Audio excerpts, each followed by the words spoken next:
On day 1, I spawned into the beautiful flower forest as an elemental monkey. This is awesome! I'm out here living my best monkey life. But some people didn't want me to live my best monkey life. Or rather, some skeletons. I saw one of them coming towards me through the flowers. Trespasser, stop in the name of the law. You shouldn't be here. But I just spawned here. It isn't my fault. How about you just point the way out and I'll leave? It doesn't work like that. There are spies everywhere, and if I have a reason to believe you're one of them, I'm taking you in for interrogation. I really didn't want to be interrogated, so in sheer panic, I just turned and ran as fast as I could until I couldn't even see the scary skeleton behind me. I don't know why they're picking on me. I'm just a baby elemental monkey with 10 hearts. It's not like I could do any real damage to them. But my thoughts were interrupted when suddenly another skeleton with a bow popped out in front of me. Stop right there, criminal! You make any sudden movements and you'll taste the steel of my arrowheads.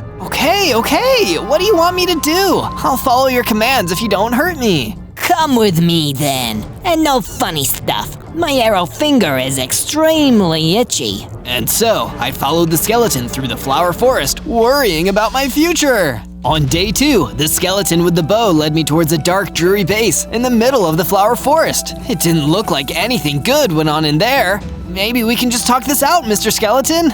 You've already tried to run, criminal. That's why we're keeping you on a short leash. We'll talk, sure, but only when we have you behind bars. Now move it. I was sent into the deep, dark depths of the base and locked away in a large and sinister holding cell. But I wasn't the only one in there. There was also a wandering trader. A fellow businessman, unfairly imprisoned for merely trying to make a living in this hard, cold world. It isn't easy being a wandering trader in this world, is it, my boy? Oh, I think you're a little confused. I'm not a wandering trader. I'm an elemental monkey who just got trapped after I spawned. My name's Zozo. Oh, Zozo, I see. Well, either way, we're in this together, old chap. Perhaps we could start a business. $1 million idea. We'll be rich, I tell you. Rich! I don't know if we'll ever make any money if we're still trapped in here. We need to figure out a way to escape.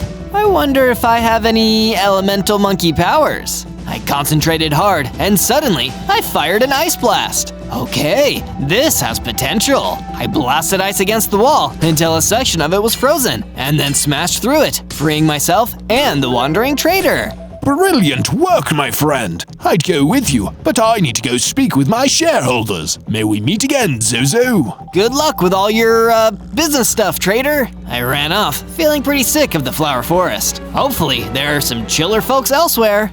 On day 3, I went to the frozen peaks, knowing I'd probably be safe from the skeletons there. I'm freezing out here, so imagine how cold a skeleton would be. They don't even have any skin. But I wasn't just cold, I was also hungry. Because it was so cold out there, I wouldn't be able to find any yummy bananas. Instead, I was able to find some yummy winter-kissed carrots.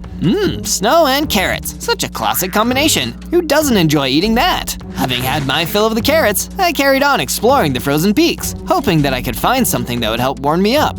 But instead of finding a nice warm coat or a crackling fire, I instead found a huge creature, the towering High Reaver. Oh no, are you going to attack me too? Why would I attack you, monkey?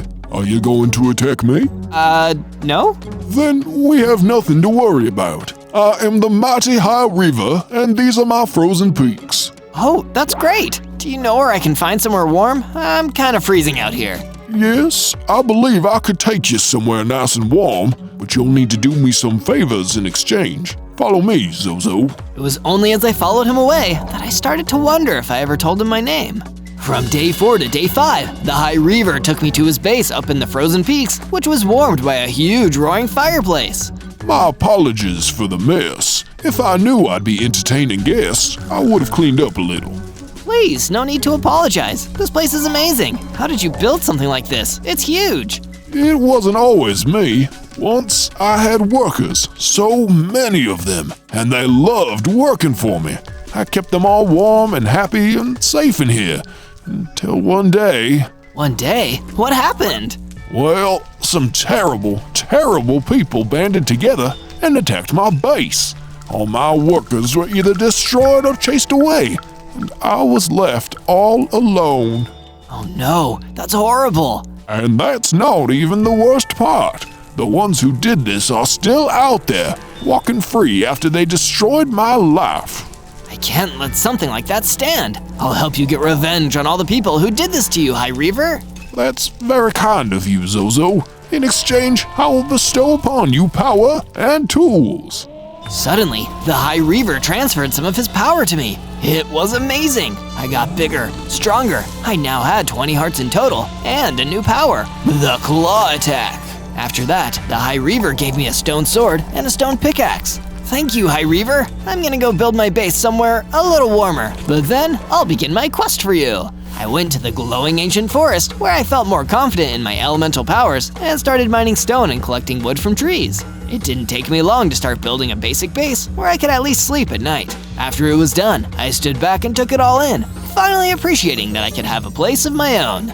But my appreciation was interrupted by one of the skeletons from earlier suddenly emerging, his bow at the ready. There you are. I knew you couldn't be trusted. I'm not giving you a second chance this time. But before he could shoot me, I blasted him with an ice blast and then ran in, finishing him off with my claws. Nobody is pushing this elemental monkey around anymore. From day 6 to day 8, I was hanging around at my base for a while, psyching myself up for my next meeting with the High Reaver. I was excited to go on the mission, but I'd only ever fought a skeleton before, so I didn't know if I was ready. Am I gonna be strong enough to take on the people who kidnapped or destroyed all of the High Reaver's beloved workers? While I was thinking it over, I saw a familiar face, the wandering trader, walking through the glowing ancient forest. I immediately ran over to see how he was doing. Zozo, my boy, such a delight to see you in such troubling times. I hope all of your own ventures and enterprises are going well. Business marches on. I told you before, trader, I'm not a business guy, but what do you mean troubling times? Oh, you see, I travel all the way across the Overworld, trading this and that, doing business and such. But lately, well, something is wrong. Missing people, destroyed villages. It's like there's a plague across the land. There's no way this is a coincidence. It must be the same people the High Reaver told me about. I need to look into this further. I left at once, and later that day, I arrived at the High Reaver's base and told him I was ready to take on my first mission. It's good to see that you're eager, Zozo. You'll be doing me and the world a great service. First, you must go further into the frozen peaks and annihilate the Onion Queen. I still remember all the terrible things she did. Destroy her, and we will go from there. Yes, High Reaver, I'll do it at once. From day 9 to day 10, I made my way to the frozen peaks, climbing higher and higher as I went to take on the Onion Queen, my first big enemy. I wasn't quite sure what horrible things she'd done. The High Reaver hadn't gone into much detail about it, but maybe that was because her crimes were too terrible to even talk about. Soon after, we met face to face. Halt! Who dares approach her regal onionness? The Onion Queen, we meet at last. Let me guess, a lackey for the High Reaver. Of course, how predictable. Yeah, I'm here to take you down. You'd be wise to reconsider your next actions. There are more layers than you could possibly understand. Otherwise, this will all end in tears. Let's see, shall we? I leapt into the battle, using my elemental monkey ice blast and claw attacks, along with my stone sword. But I couldn't cut through all the Onion Queen's protective layers. I wasn't tough enough yet. All I could do was flee. Suddenly, someone else came speeding in. He was some kind of sorcerer who could wield powerful rock attacks. I watched in awe as he was able to defeat the Onion Queen.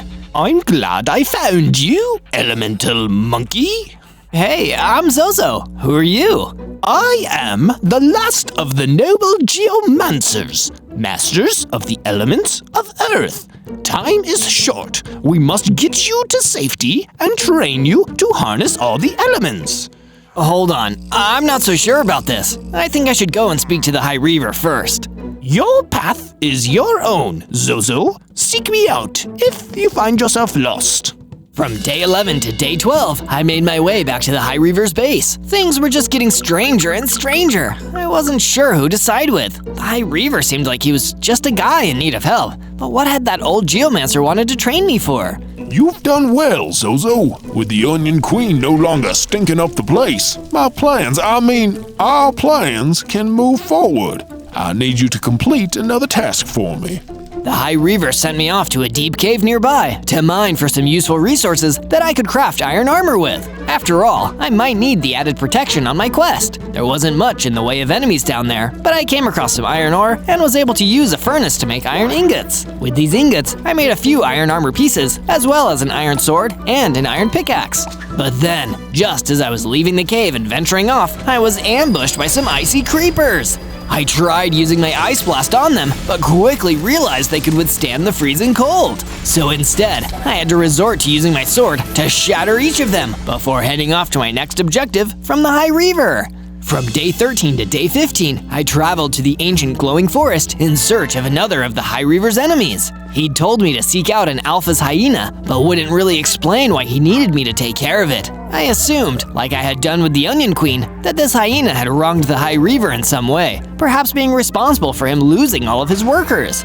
But the High Reaver seemed oddly evasive about the specific details. When I spotted the Alpha hyena, I'd been expecting to come across a wild, ferocious beast. But instead, it was just an ordinary animal taking care of its pack. This didn't make any sense. Why would the High Reaver want me to destroy innocent animals? The Alpha hyena wasn't hurting anyone. In fact, it was just gathering food and providing for its hyena pups, taking care of its family. I couldn't go through with it. I had to get a straight answer. So instead of attacking the Alpha hyena, minding its own business, I decided I'd return to the High Reaver to get my answers. From day 16 to day 19, I marched back to the High Reaver's base, full of purpose and determined to get an honest answer out of him. That was fast. Did you take care of the Alpha hyena? No, I came back for the truth. What really happened to your workers? And why are you sending me out to defeat all of these mobs? What's really going on here?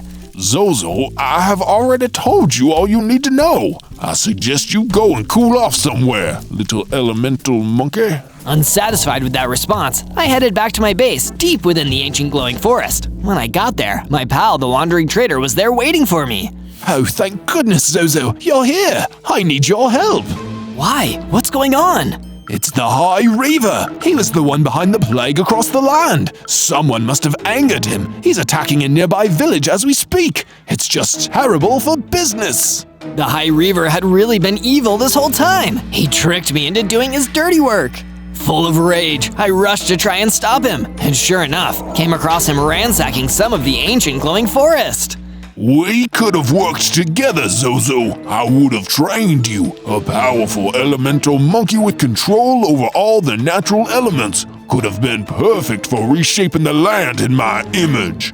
But if you won't follow me, then I'll just have to tear everything down and rebuild from scratch.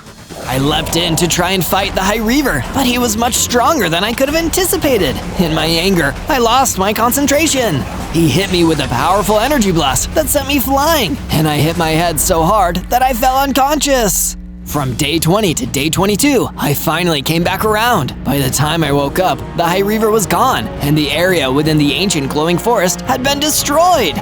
I swore I'd stop the High Reaver somehow. Nobody was ever going to trick this elemental monkey again. Excuse me, I saw you trying to fight off that brute, the High Reaver. You made a valiant effort. Allow me to introduce myself. I am the Mandragora Prince, and I believe I was who the High Reaver was after. That's why he attacked this place. Oh, how come? Well, you see, he's on a rampage, trying to remove anyone that might be a threat to his power. The Onion Queen is already gone, although she really was the worst. But now, I fear I may be next. Okay, Prince, you better follow me. I'll give you a place to stay for now, hopefully where the Reaver won't find you. We made our way back to my base, and I went out to chop down some trees, gathering wood to make wooden panels so I could build the Mandragora Prince his own room. It helped to take my mind off of things for a little while. From day 23 to day 26, I decided to retrace my steps back to the Flower Forest to see if I could uncover any more information about the High Reaver or what I could do as an elemental monkey in order to stop him. But it was while I was there, I once again encountered a familiar face. Get away! I said get away! You can't attack me! Think of all my business ventures! My portfolio would be ruined if I'm destroyed by… ew, mushrooms! It was the Wandering Trader! He was under attack, with some nearby fungus throwers hurling poisonous spores at him. The Wandering Trader ran for it, and I rushed in and tore one of the fungus throwers up with my claw attack, freezing the other with an ice blast. When the coast was clear, the traitor re-emerged. Zozo, many thanks again. If you keep saving me like this, I might have to put you on retainer. Well, that's your business, I guess. From day 27 to day 31, while searching for answers around the flower forest, I came across a flock of lost sheep.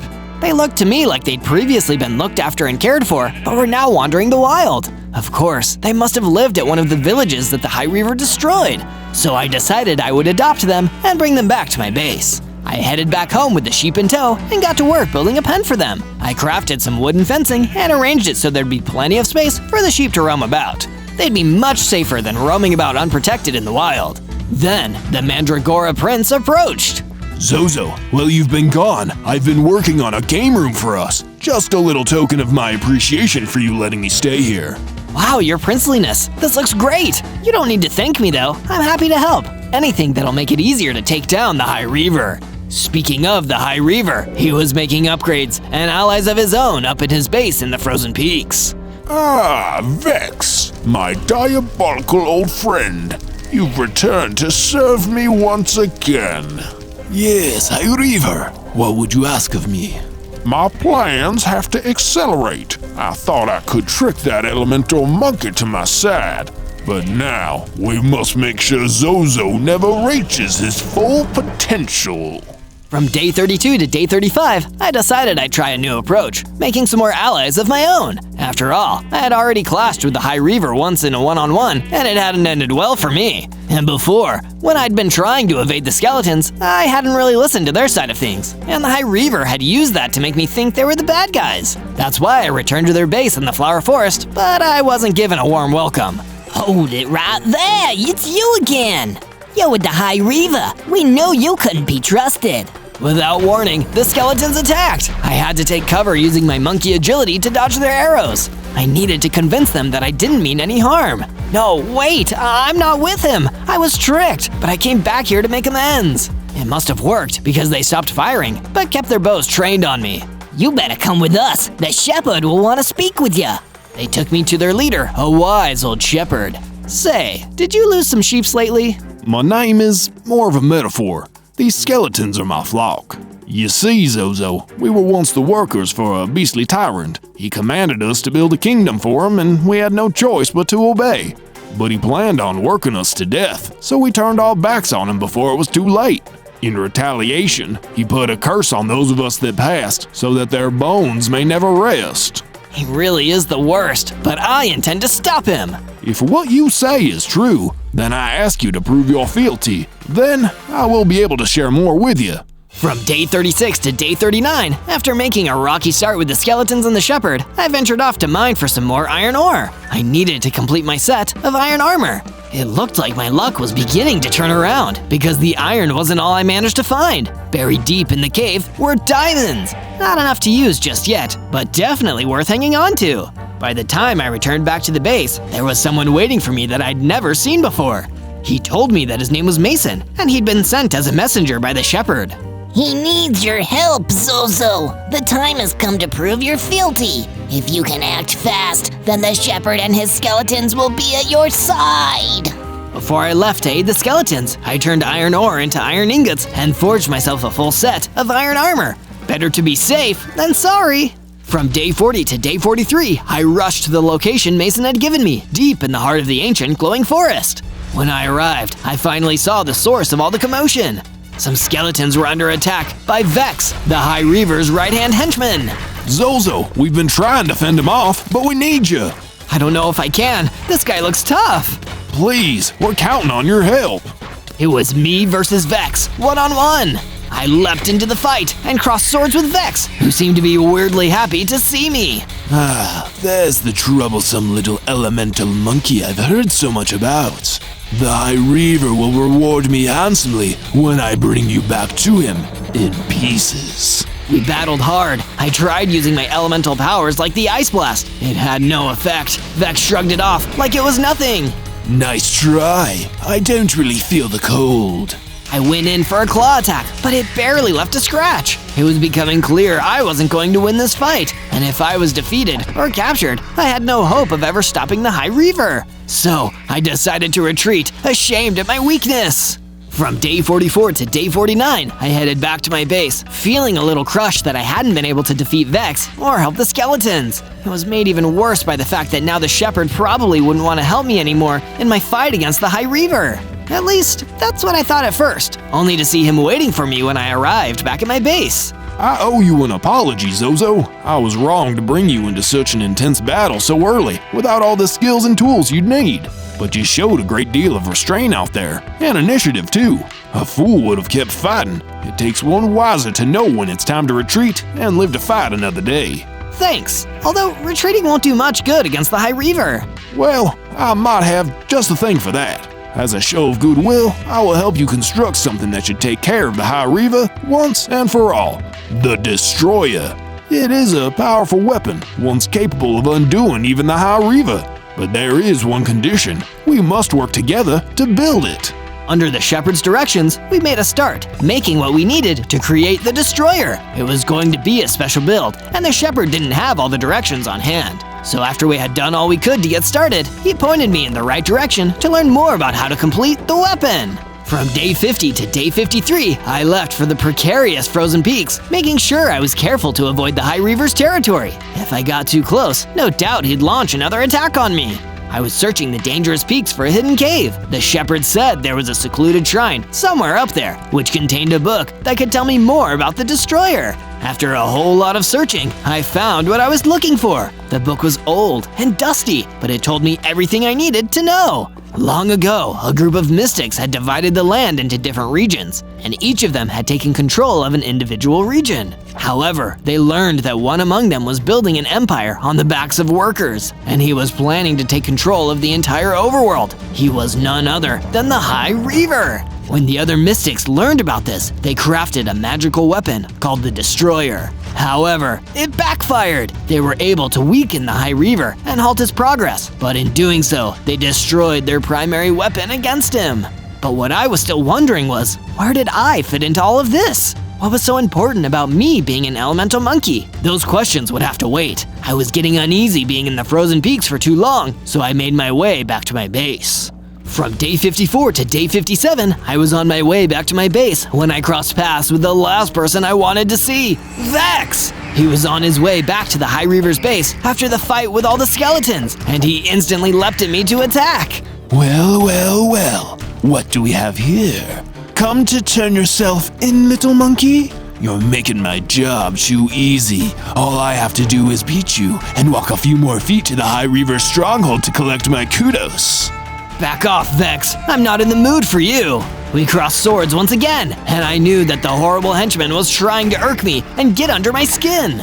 But as much as I wanted to teach him a lesson once and for all, I had to force myself to remember that I wasn't tough enough to beat him. I could hear the shepherd's wise words too. A fool keeps fighting, but a wiser person knows when it's time to retreat. So I fled and lived to fight another day. Meanwhile, the High Reaver had been watching from afar and wasn't too pleased that I had gotten away.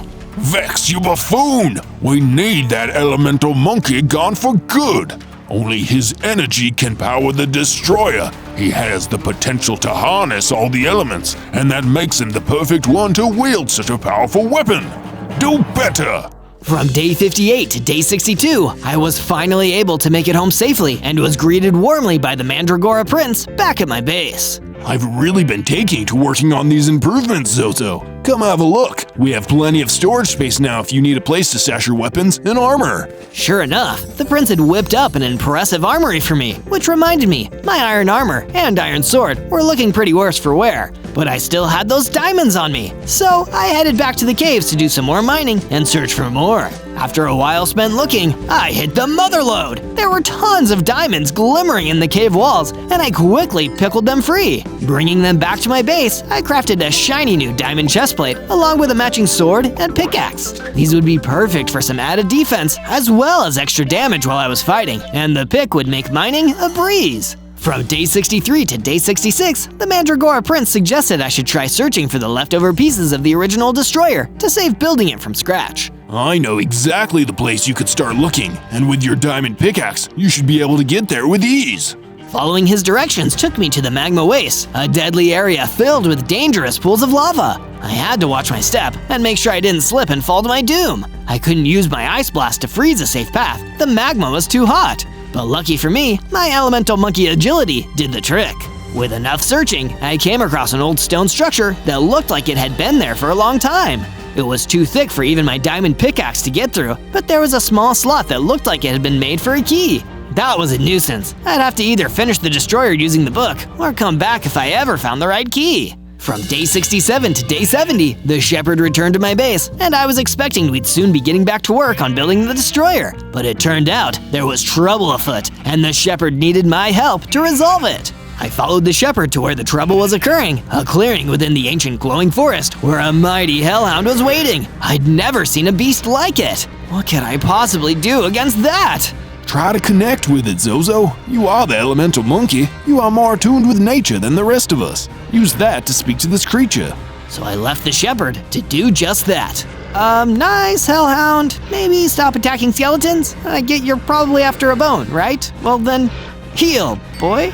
The hellhound growled and bounced at me, and I had no choice but to fight back in self-defense. I tried my best not to cause too much harm to the creature. After all, it wasn't working for the High Reaver. It was just an animal living its life, like the alpha hyena I'd seen before. Eventually, after a lot of struggle, I managed to get the hellhound to back down. That's better. Now come and join us. I promise I mean you no harm, but a hellhound like you could help us stop the High Reaver. Oh, sorry, I mean, good doggy? That seemed to work. From day 71 to day 74, I returned to my base with the hellhound in tow. But when I arrived, we were ambushed. It was Vex. He'd been following me ever since I'd clashed with him at the Frosty Peaks. So this is where you've been hiding, Zozo. Why don't you come quietly, or I'll burn your base to ash. We clashed once more. My new diamond sword was definitely leaving more damage against Vex this time around, but I still wasn't strong enough to beat him. It's too late, Zozo. We already kidnapped the Mandragora Prince. You can't help anyone. With that, Vex rushed off. I rushed inside, but it was too late. They'd gone. I was devastated. The prince had been a helpful friend. We needed to work on improving the base, so I set about building a perimeter wall to defend against any further attacks. After all, Vex and the High Reaver now knew where we were. There was no telling if they'd come back. From his base, the High Reaver was thrilled. With the Mandragora Prince captured, there were no other rulers in the area to challenge his ascent to power. His plan to take over was once again coming to fruition. From day 75 to day 78, the shepherd came by the base. Word had reached him and the skeletons that the prince was captured by the Vex. And so he showed up to help with the base, finishing up the extra defenses. Vex and the High Reaver have a rather strange connection to each other. Vex has been the underling of the High Reaver for as long as anyone can remember. But he has his own ulterior motive too. He's playing the long game, waiting for his master to take control of everything so that he can steal that power right from underneath the High Reaver. Vex wants to overthrow him after all the hard work is done. Maybe I can turn them against each other somehow. Along with that useful information, the shepherd also offered me a fancy new weapon, a firework crossbow. This was sure to be a blast to use. With that in my arsenal, I headed off to track down Vex and get the Mandragora Prince back to safety. From day 79 to day 84, I followed the tracks left behind by Vex and came across him not long after. He still had the prince held hostage, and there was no time to waste. I had to save my friend and stop the High Reaver's henchmen once and for all. So coming along to join us, Zozo. You and the prince here can be taken before the High Reaver together. How long do you think it'll take your boss to realize you want to overthrow him? Oh, you've done it now. I'll make sure he never finds out when I silence you, little monkey! I opened fire with my firework crossbow, blinding Vex to start as I rushed in with my diamond sword. But he quickly regained the upper hand, and even with the help of my special attacks and new weapon, I couldn't beat him. I ran away from Vex, instead meeting up with the imprisoned Mandragora Prince. Zozo, here, I lifted this from Vex's pocket when he captured me. The Mandragora Prince threw something towards me, a golden apple. You're an elemental monkey. You're meant to be one with nature. Maybe this magic apple can help you. I rushed and grabbed the apple. Eating it, I could feel myself getting stronger. It was like my connection to nature had been strengthened more than ever before. Vex started to back away. I now had 60 hearts, and I had unlocked a new ability, a powerful whirlwind attack. I had been connected to the element of air. I left the prince and ran back to battle the Vex one last time. No! No! With a huge gust of wind, I was able to finally defeat Vex. He fell from the frozen peaks until we could no longer see him, leaving the Mandragora Prince and I free to return to the safety of my base. From day 85 to day 89, the prince and I returned to the base, and he imparted some new information to me. You see, we Mandragora aren't just rival rulers to the High Reaver. He's also afraid of me because I am the last descendant of the Mystics who weakened him and caused his workers to turn against him. And he wasn't the only one to survive. This key has been in my family for many years. It will unlock the tomb of the last Mystic, and in there, you'll find what you need to finish the Destroyer. With the magic key from the prince, I headed off to the dangerous magma waste to retrieve the components from the original Destroyer. I followed his directions and came across the tomb of the last fallen mystic, using the magic key to open it up and get inside. However, there was a security measure in place, just in case the High Reaver got his hands on the key. It was a ferocious Ravager guarding the tomb. I drew my diamond sword and hit the Ravager with a blast from my whirlwind attack, knocking it over. I leapt into battle, swinging my sword and even getting a few scratches of my claw attacks in there for good measure. The Ravager was tough, but I took it down and I was able to claim the component I needed to complete the Destroyer. From day 90 to day 94, I was making my way back across the precarious magma waste when a familiar foe approached me. It was the High Reaver. Ah, there you are, my former friend. We aren't friends. You tricked me, Reaver. I know all about who you are now, and the horrible things you've done. What about you, Zozo? You did follow my orders for a time, didn't you? Without you, the Onion Queen would still be alive. So would poor Vex. It isn't too late to redeem yourself, though. Come on, join me. I have need for a new henchman, now that you've bested my last one. I won't make that mistake twice. I clashed swords with the High Reaver. I knew I couldn't beat him on my own, but I just had to get away. If I could just make it back to my base and finish building the Destroyer, I'd finally have a chance at beating him. But the High Reaver must have known what I was trying to do and used one of his energy blasts to send me flying back into the Mystic's tomb. He caused a cave-in, sealing me inside, and dashed off with the piece I needed to finish the Destroyer. I was trapped. From day 95 to day 97, I had to mine my way out of the tomb with my diamond pickaxe. Once I was free, I rushed to warn my allies. Now that the High Reaver had the component of the original Destroyer, he'd no doubt be going after anyone who could help me finish mine from scratch. As I made my way back to the Flower Forest, I was horrified to see the skeleton's hideout in ruins. I found the shepherd amongst the wreckage, and he was on the verge of death. I tried to find something that could heal him, but it was already too late. Zozo, you have to know your part in all of this. The Destroyer is just a way to channel power, but it's useless without an already powerful being to wield it. You are that being, an elemental monkey. In your hands, your connection to the natural world could be directed through the Destroyer. All the elements combining to defeat the High Reaver. Avenge us, Zozo. Put an end to his tyranny once and for all. As the shepherd passed on, I swore I'd get revenge and stop the Reaver. On day 98, I rushed back to my base. If the High Reaver had attacked the shepherd to stop me from finishing the Destroyer, then maybe he'd been back to my home to wreck the progress I'd made on it so far. Sure enough, I was met with an awful sight I'd been dreading. My base was in ruins. The Destroyer I'd been working on was wrecked. Even the sheep pen had been smashed to bits. I sat in what was left of my base, feeling defeated. I'd fought so hard, and now it felt like everything I'd gone through had been for nothing. The High Reaver was so strong, he'd put me right back to square one, just like that. Don't give up, Zozo. Mandragora Prince, at least someone survived. You can't let this stop you, Zozo. Don't you see? This carnage is meant to slow you down because you're closer than ever to beating the High Reaver. Destroying your base and attacking your allies is him acting out of desperation. Remember what the shepherd told you? Live to fight another day.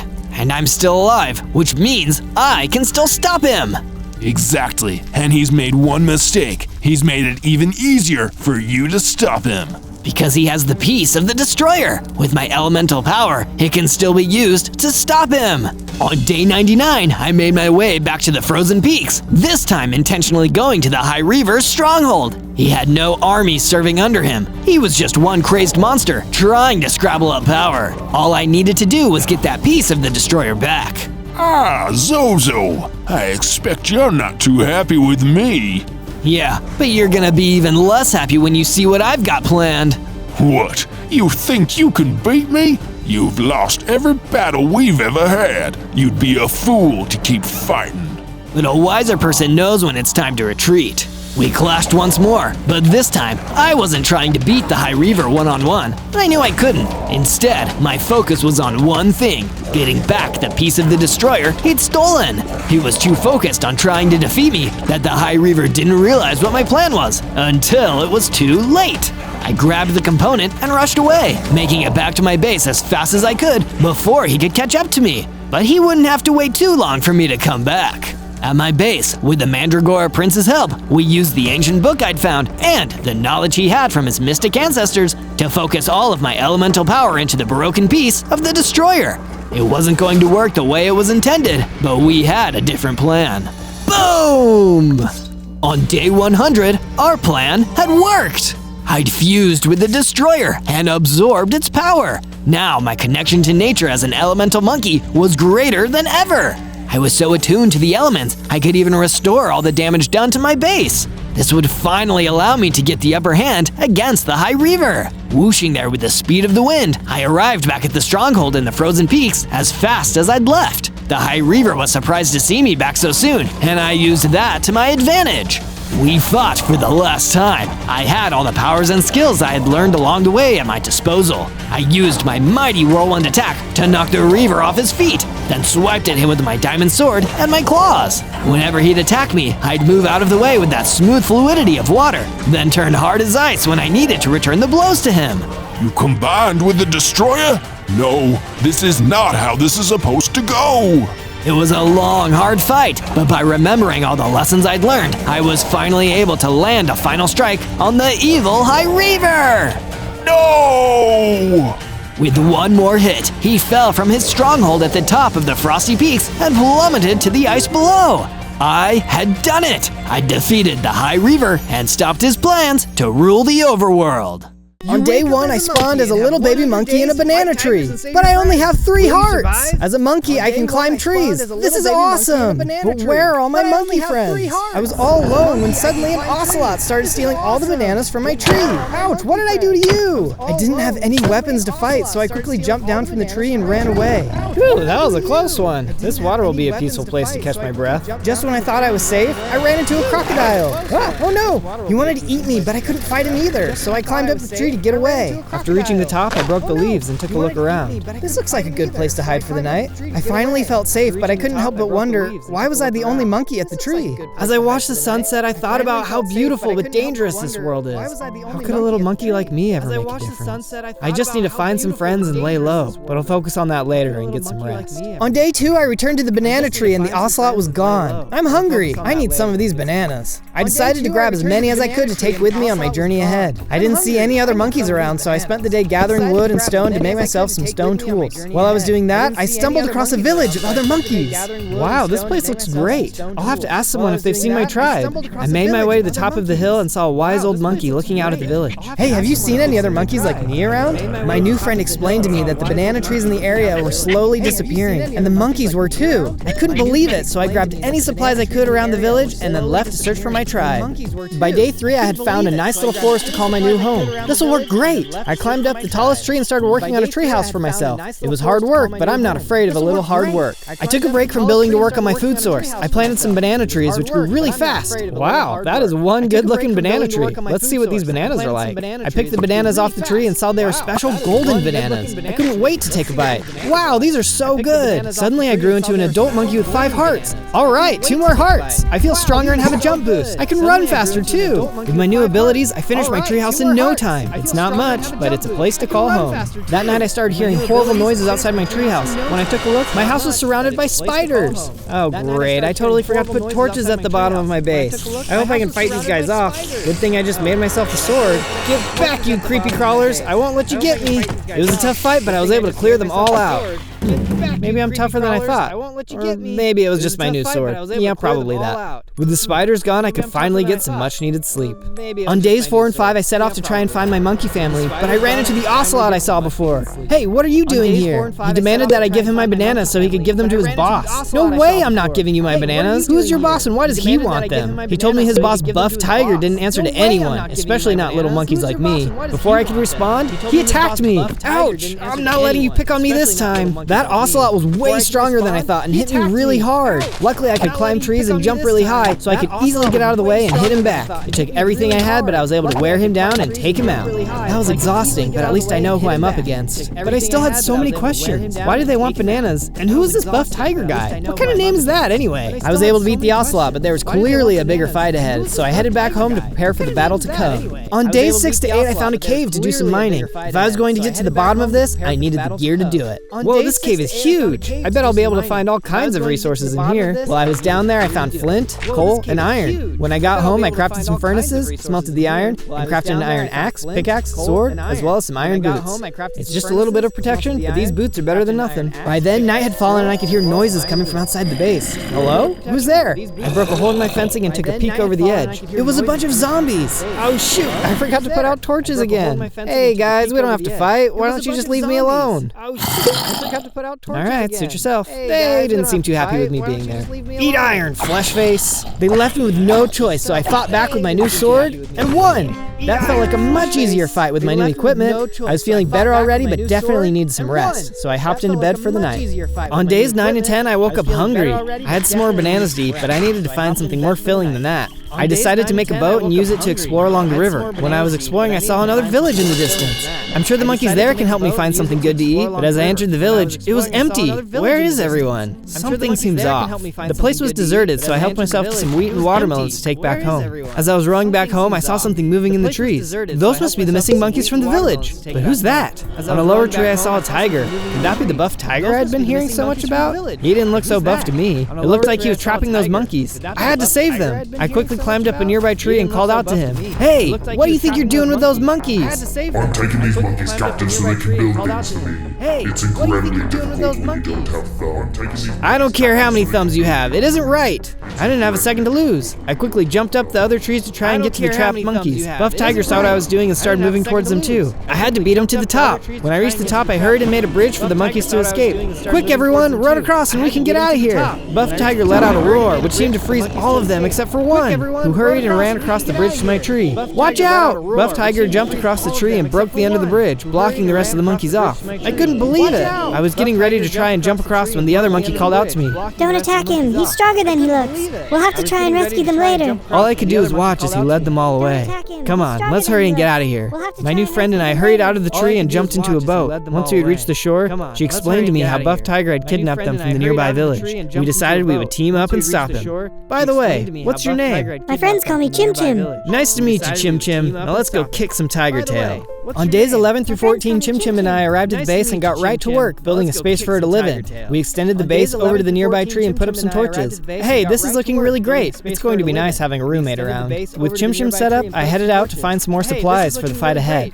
I was walking along when I started hearing a weird noise. What in the world is that? I cut some grass and almost stepped on a Komodo dragon. Ah, get away! I tried hitting it with my sword, but it hit back hard. Oh man, I don't feel so good. The dragon had poisoned me, which brought me down to half a heart. I gotta get out of here. While I was running away, I came across some chickens, which gave me an idea. Hey guys, I need your feathers. I'm sure you won't mind. Hearing no complaints, I gathered up all their feathers, put down a crafting table, and made myself a bow and some arrows. That dragon won't stand a chance against me now. I ran back over to the dragon and hopped up a tree. Haha, good luck getting to me this time. I shot off a couple arrows before the dragon tried to charge me. You can't get me up here. I fired one more arrow and took him out. This thing is definitely going to come in handy. From there, I headed into a dark forest and gathered some wood, mushrooms, dirt, and stone. Once I collected that, I started a mine near my base. While I was down in the mines, I got some iron, gold, and coal. I better go get crafting. I headed back into the base where Chim Chim watched me craft a new set of iron armor. I also put together a spear. I wasn't going to need my sword anymore, so I tossed that over to Chim Chim. Hopefully you won't need this, but hold on to it, just in case. Next, I headed down to the water and cleared out an area to plant a farm. I took out my hoe, tilled the ground, and then planted some wheat seeds. I also made sure to plant some watermelon as well, since it was Chim Chim's favorite food. Then I put down some wood and set up some cocoa beans. Wow, this little starter camp is already starting to look like a home. On day 15, Chim Chim woke me up before the sun had risen. Chim Chim, what's going on? I couldn't sleep. There's a monkey that I think you need to meet, and he can't wait. Another monkey? Lead the way. Chim Chim led me out of the base, and we entered a dark forest. It's a good thing you know where you're going, otherwise I'd be completely lost. We soon came across a small hut hidden in the thick trees. We entered the hut, and inside was a monkey shaman. Hey there, what's going on? The shaman looked deep into my eyes. The great spirits have long foretold the day when a cursed tiger will seek to enslave all monkeys. They prophesied that he will steal all the bananas and use that to capture and control all the monkeys to do his will. But all hope would not be lost. A monkey would be sent to us who will master the land and defeat the tiger. Zozo, you are that monkey. I was stunned. No, it's not possible. I couldn't stop Buff Tiger before. How could I be the monkey of legend? I don't have the strength or weapons to possibly save everyone. I'm sorry, but you got the wrong guy. I was too embarrassed to stay there any longer, so I left the hut to head home. I needed to get some rest. On days 16 through 19, I woke up and noticed that Chim Chim was missing. I looked all around the base but couldn't find her anywhere. Chim Chim! I couldn't think of where she would go, but there was one place I knew that was incredibly dangerous. I really hoped she wouldn't be there. As I walked to the edge of the cliff, I could see Chim Chim trapped in the lava. Hang on, Chim Chim, I'm coming to rescue you. I quickly laid down some blocks and made a bridge to where she was trapped. She must have left the base without bringing any supplies. Quick, come across here before the lava rises anymore. We ran back across to safety. Chim Chim, what were you doing out there? I was really worried about you. After you told the shaman you wouldn't help, I couldn't wait around and do nothing. I was trying to go and find my captured monkey friends when I got trapped. That was really brave of you. You know what? I'll help. I don't think I'm the monkey they're talking about, but if you want to fight Buff Tiger, I can fight too. That seemed to really cheer Chim Chim up. But before we could leave, we heard a squawk from near the lava. We went to take a look and saw an emu trapped on the other side. He needs some help. Don't worry, buddy, I've got you. I put some blocks down and made a bridge for the emu to get across the lava. He followed me across, and so I built some ladders for us to climb out of the hole. When we reached the top, I asked him what he was doing down there. Turns out he actually lived there, but had gotten trapped when the lava started rising. He explained that he heard us talking about Buff Tiger and knew something he thought might help. He said he had heard about a legendary ancient weapon made specifically to fight tigers. That sounds amazing. What is it, and where do we find it? He wished us luck, but told us he didn't know where it was, but said if we ran into any other animals, we should be sure to ask them if they know anything. After the emu had left, I was feeling more confident that we could do this. Suddenly, I felt a burst of energy and gained 2 more hearts. I even grew a little in size. All right, Chim Chim, we can figure this out. Let's head back to the base. On days 20 to 22, we got back to the base and saw it was surrounded by creepers. Get back, you mutated pig freaks! I quickly charged with my spear and made sure the creepers couldn't damage our base. After the creepers were gone, Chim Chim said she had something she wanted to talk to me about. You know, I don't think you give yourself enough credit. You're actually much braver than you think. How do you do it? Thanks, Chim. Maybe I am too hard on myself. When I get scared, there is one thing that always helps me. I always think of my hero. He's a big, banana-loving, necktie-wearing ape who isn't afraid of anything. He sounds amazing. I think we should build a statue in his honor. That way we can always remember to be brave. I thought that was a great idea, but before I headed off to get supplies, I finally went ahead and put some torches around the bottom of the tree to stop mobs from spawning there. Yeah, this may have been a little overdue. Then I headed off to the woods to cut down some trees. I wanted the statue to be huge, so I was going to need a ton of wood. I also went out and found some sheep so I could use their wool. I built them a pen and then harvested some cocoa beans so I could dye the sheep brown. This will be the perfect color for the statue. Chim Chim and I then cleared out a space to put the statue. It's going to take a lot of time to build this, but I think it's going to look really cool when we're all done. Once we had finished clearing a space, we started on the first part of the statue. I was glad Chim Chim was there to help. Adventures are always better when they're with a friend. After a lot of hard work, we finally finished the first part. And hey, this is actually the first video I've ever made. If you like it so far, it would mean the world to me if you subscribe and turn on notifications. That way you'll be sure to catch my next adventure. On days 23 to 27, I was in my base when suddenly a zombie in full armor came around the corner. Whoa, where did you come from? Get back, you undead creep! I managed to beat him down down with my spear and noticed he dropped some kind of special item. What's this? It looks like some kind of Swiss Army knife. I didn't know anything about this new item, so I decided to head to the desert and test it out. I saw some husks wandering around and gave it a swing. Whoa, this thing can set stuff on fire. There were some rattlesnakes nearby too, so I went and tested it out on them as well. Piece of cake. Then I went and tested it out on some sand and a cactus. It looks like this thing is just as good as a shovel or an axe. A tool this versatile is definitely going to help me in the future. With my test complete, I headed back home. When I arrived at the base, I saw Chim Chim talking to a couple of horses and a donkey. He explained that he heard this was a place safe from Buff Tiger and wanted to stay here too. The more the merrier, my friends. We'd be happy to have you. Our new friends are going to need a place to stay, so I cleared some space at the bottom of the tree and built them a small shelter to live in. That reminded me, I didn't want any more surprise guests climbing into my base, so I broke all of the vines off the trunk of my tree. I am a monkey after all. I definitely didn't need these vines. On days 28 to 32, I went and asked my new horse friend if he knew anything about the legendary weapon the emu had mentioned. He told me he didn't know what the weapon was, but had come across a group of anteaters in a distant forest who were collectors of interesting objects. How can I find these anteaters? I don't know if I can travel that far for that long. He told me that I should hop on his back and he could show me the way. He would get me there in no time. I threw a saddle on the horse's back and we took off into the distance. Chim Chim could keep an eye on things until I got back. After a while, we came to a bridge, but a snapping turtle was blocking the way. Uh-oh, he doesn't look friendly. Let me see if he'll let us pass. Hey there, do you mind letting us by? Hey, you, get out of here. This area is controlled by Buff Tiger. No monkeys allowed. No monkeys allowed? We'll see about that. I gave him a hit with my spear, but that was a mistake. He was strong. I quickly ran back and hopped on my horse friend's back. Quick, let's jump across using that tree over there. There was a large tree in the middle of the gap, so we hopped on top of it and then jumped to the other side. See you around, slowpoke. We had gotten by, but this land was controlled by Buff Tiger? I'd have to keep an eye out for anything suspicious. On days 33 to 36, we found the group of anteaters hanging out in a forest clearing. Hey guys, I heard you may know something about a legendary item that could defeat Buff Tiger? Are you looking for me? Hey guys, who is that? I looked to my side and standing on top of a tree was Buff Tiger. So, you think some magical object can defeat me? You haven't even seen a fraction of my power. How about we settle this right here, right now? With a roar, Buff Tiger hit me. There was no way I could take him on right now. The best thing I could do was get him to leave the area. I had an idea. Over here, you big brute. I quickly ran back toward the cliff. Where do you think you're going? When he got close, I hit him with my Swiss Army knife, which caused him to catch on fire.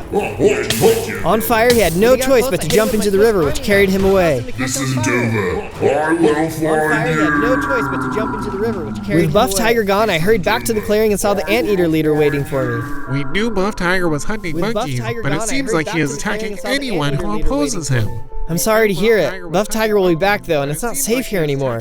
You and your family are welcome to come and live at my base. Thank you, we would love that. On days 37 to 40, I had arrived back to the base with our new anteater friends. While they checked out the new area, Chim Chim and I went to work building them their own wing of the base. We wanted to be sure they felt comfortable after having to flee from their homes.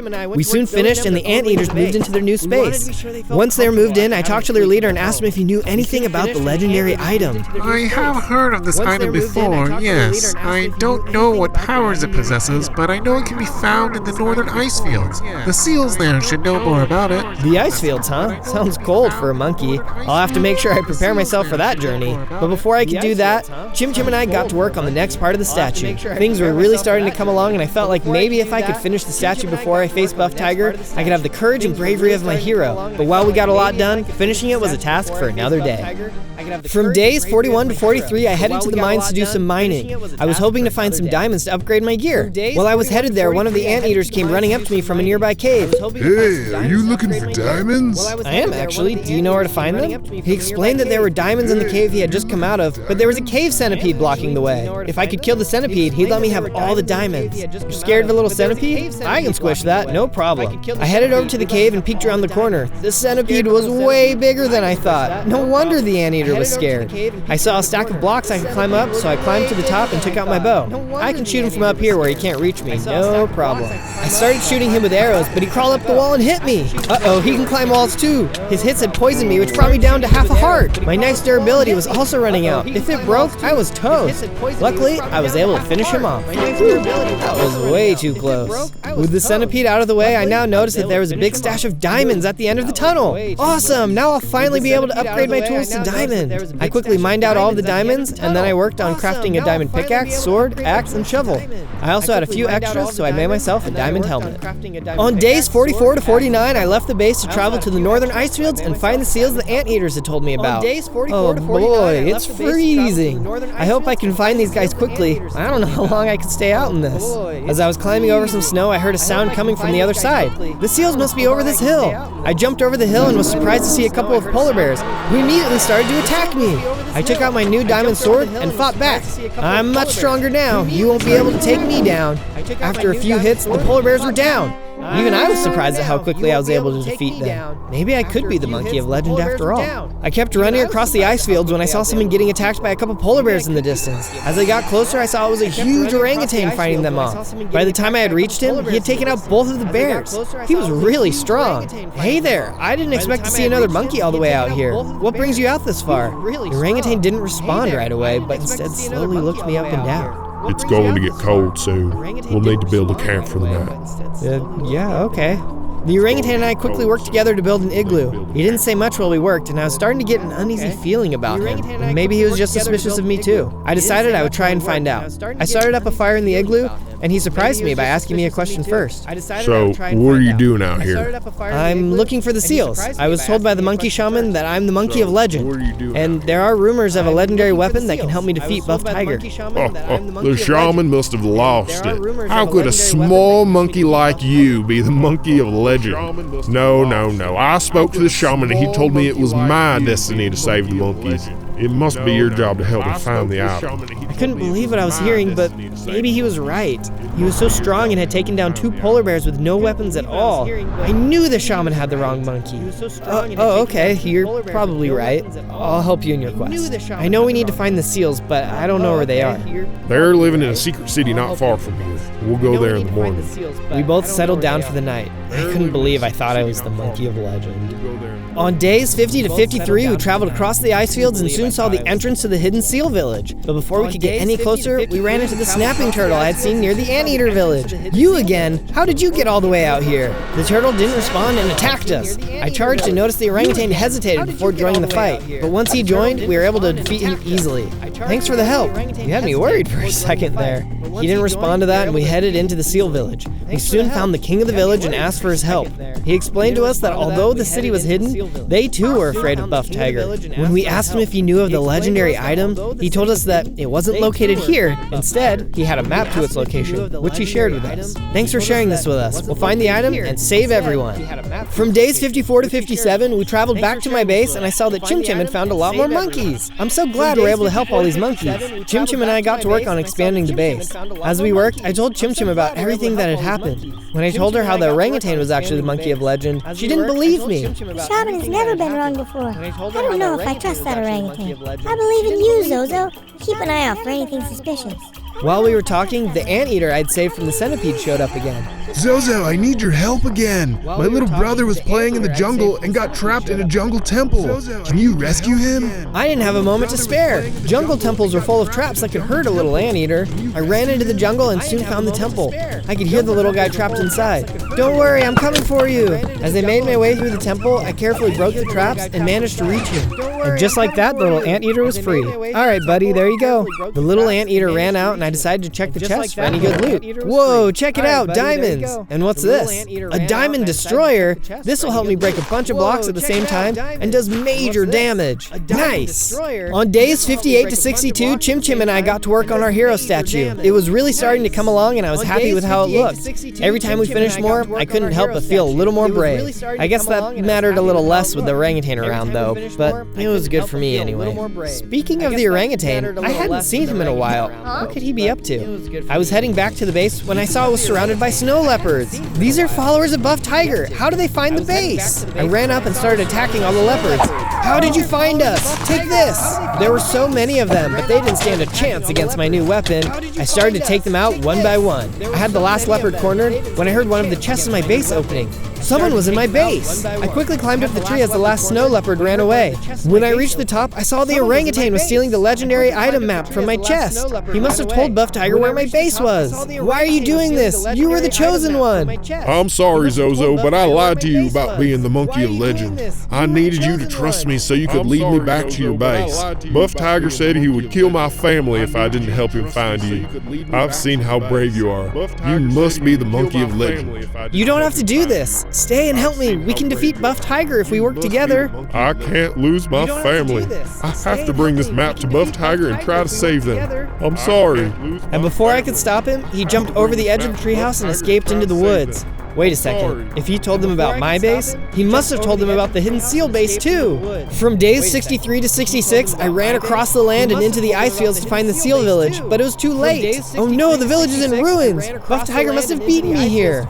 As I ran into the village, I could see that the village was destroyed. Then I saw the Seal King, and he was greatly wounded. Zozo, when we told Buff Tiger we didn't have the map, he attacked. He forced us to tell us where the map led to. Hurry and go to the Badland Mines. He'll be going there to try and find the weapon first. I'll go find it and I'll stop him. You have my word. Just then, the snow leopard from before jumped down and killed the Seal King. No, how could you? I pulled out my destroyer and quickly finished him off. I couldn't waste any more time. I had to hurry and get to the mines. From days 67 to 70, I traveled to the Badlands to locate the mines. As I was getting closer, I saw someone entering the mines. It was Buff Tiger. He was going to beat me to the treasure. I can't let him beat me again. As I got closer to the entrance, something jumped down from a nearby cliff. It was a giant rocky roller. Get out of my way, I'm coming in. The rocky roller took one look at me and charged. I took a swing, but he knocked me back a lot farther than I thought he would. I don't know if I can beat this guy. I kept trying to hit him, but he took down nearly all of my health. Just then, I saw someone coming over the hill. It was the orangutan. He punched the rocky roller and they started to fight. The rocky roller hit him several times, but the orangutan was able to hit him more. But before the orangutan could deliver the final blow, the rocky roller was able to escape. You're back. I'm sorry for everything, Zozo. When I returned to Buff Tiger, he didn't release my family and tried to capture me too. I ran away and knew I had to kill him help you. Boy, am I glad you showed up. Stay here and heal up. I'll see if I can still get to the item inside. On days 71 to 74, I snuck into the mines to see if I could tell where Buff Tiger had gone. I looked around and saw there were a bunch of lanterns down one of the hallways. Buff Tiger must have put these here. This should lead me right to him. I followed the lanterns until I came to a dead end, full of treasure, chests, and some cobwebs. This must be where the item is kept. I can't imagine it's still in here. I took a look in the chest. There was some good treasure, but no special item. Buff Tiger had beaten me to it again. What was I gonna do now? I had no idea where Buff Tiger's base was. I saw a tunnel leading out, which Buff Tiger must have used to escape. I made my way back out of the cave and met back up with the orangutan. Come on, let's head back to the base so we can help you heal and come up with a plan. On days 75 to 78, Chim Chim and I worked on a shelter for the orangutan. He was a big guy, so we needed to make sure he had a nice place to stay. Once we were finished, the orangutan called me over to him. I'm sorry again for everything, Zozo. Here, I think these supplies will be useful for you. He threw down a Heart of the Sea, shark teeth, and prismarine blocks. Wow, thank you. I know just what to do with these. I headed over to a crafting table and used the supplies to make myself a shield of the deep. Nothing is going to get through this. Next, I headed over to my farm to get some supplies. As I was harvesting my crops, the rocky roller came out of nowhere and attacked me again. You again? I'm ready for you this time. By using my new shield, I was able to block his attacks and hit him with my hammer. He was still tough, but with my new tools, I beat him easily this time. And stay down. After the fight, I felt some serious power coursing through me, and I turned into a giant silverback gorilla. Whoa, I'm huge now! And look, I have 20 hearts! I was so excited, I almost didn't notice the rocky roller had left a book behind. I picked it up and looked inside. It looks like these are orders from Buff Tiger. In the back of the book, it also had coordinates to the rocky roller's base. If I go there, I might be able to find out where Buff Tiger is keeping all the monkeys. I also noticed he had dropped a redstone torch. I better hang on to this. It could be helpful. On days 79 to 84, I used the book to travel to the rocky roller's base. I arrived at the coordinates and there was nothing there. There's nothing here, but these are the right coordinates. Did I miss something? I took a look around and saw there was a lever hiding behind some rocks. I pulled the lever and a secret secret door opened. Bingo, this must be it. After I entered the base, I heard someone walk up behind me. It was a lion. He must be an ally of Buff Tiger. Hang on there. I'm not looking for a fight. I want to defeat Buff Tiger too. Why would you want to do that? Aren't you cats in it together? Not at all. In fact, tigers are one of our greatest enemies. Help me search this base and we can bring him down together. He didn't look like he wanted to fight, so I agreed to work together. We both entered the base to have a look around. There wasn't a whole lot down here and it didn't seem like there was anything of use. Then I noticed some redstone markings on the wall. Wait a second, the rocky roller dropped a redstone torch. I wonder what happens if I put it here. I placed the redstone torch and the blocks moved, revealing a secret room. What could be in here? Inside the room there was a book. I opened it and saw there were some weird symbols inside. These are coordinates to Buff Tiger's base, but someone needs to decipher the code. I know someone who can help. Come on, let's get out of here. But as I started to leave the base, the lion hit the lever and closed the doors before I could get out. Hey, what's the big idea? Open the door. I can't let you do that, Monkey. It's true, I want to defeat Buff Tiger, but that's so I can be the Lion King. All monkeys should be serving me, not him. We'll see about that. I took out my destroyer and shield and started fighting him. With my new strength, he didn't stand a chance. He got some hits in, but I was able to strike the fatal blow in no time. On days 85 to 89, I headed to the monkey shaman's hut. I knew he would be able to translate the coordinates. When I arrived, the shaman opened his door and walked out. Zozo, is it really you? My, how you have grown since we last met. I need your help. I found the coordinates to Buff Tiger's base, but it's in some kind of strange language. Can you read it? Ah, that's because these are coordinates for a place not of this world, a different dimension entirely. Not of this world, but he's a tiger. They live in this world. He may look like a tiger now, but he's hiding a dark secret. Take this tiger pearl and build a portal. It will take you where you need to go. I took the pearl and started heading back to the base. What did he mean, a dark secret? I guess I would find out soon enough. From days 90 to 94, I headed deep underground and found some obsidian and some copper. While I was down there, I also came across some diamonds. This is just what I needed. I can use this to finish making my armor. Once I had all of the supplies I needed, I headed up to the surface and crafted the rest of my diamond armor. Then I smelted all the copper and made some copper blocks. And finally, I equipped the rest of my diamond armor. Now I'm ready for a fight. Then I headed outside and put together the special portal. I was all geared up to travel to Buff Tiger's base, but there were still a few more things I needed to finish first. From days 95 to 96, I grabbed Chim Chim and we worked on finishing the statue. I felt like I couldn't face Buff Tiger without finishing it first. This was a monkey I looked up to, and it felt like this was one of the final steps of my preparation. Soon, the statue was complete. This looks amazing, Zozo. I think your monkey hero would be proud. I'll give you a minute to take it in. I think so too. Thanks for all of your help, Chim. I couldn't have done it without you. Chim Chim headed back to the base and I took a long look at the finished statue. Suddenly, I heard a voice coming from the statue. Zozo, I've been watching your progress. You have a big fight ahead, but you can do it. You're a braver monkey than I ever was. You are the monkey of legend. Thank you. That means so much to me. I feel like I've finally gotten strong enough to be worthy of the title. Thank you. You were That means always so much worthy. to me.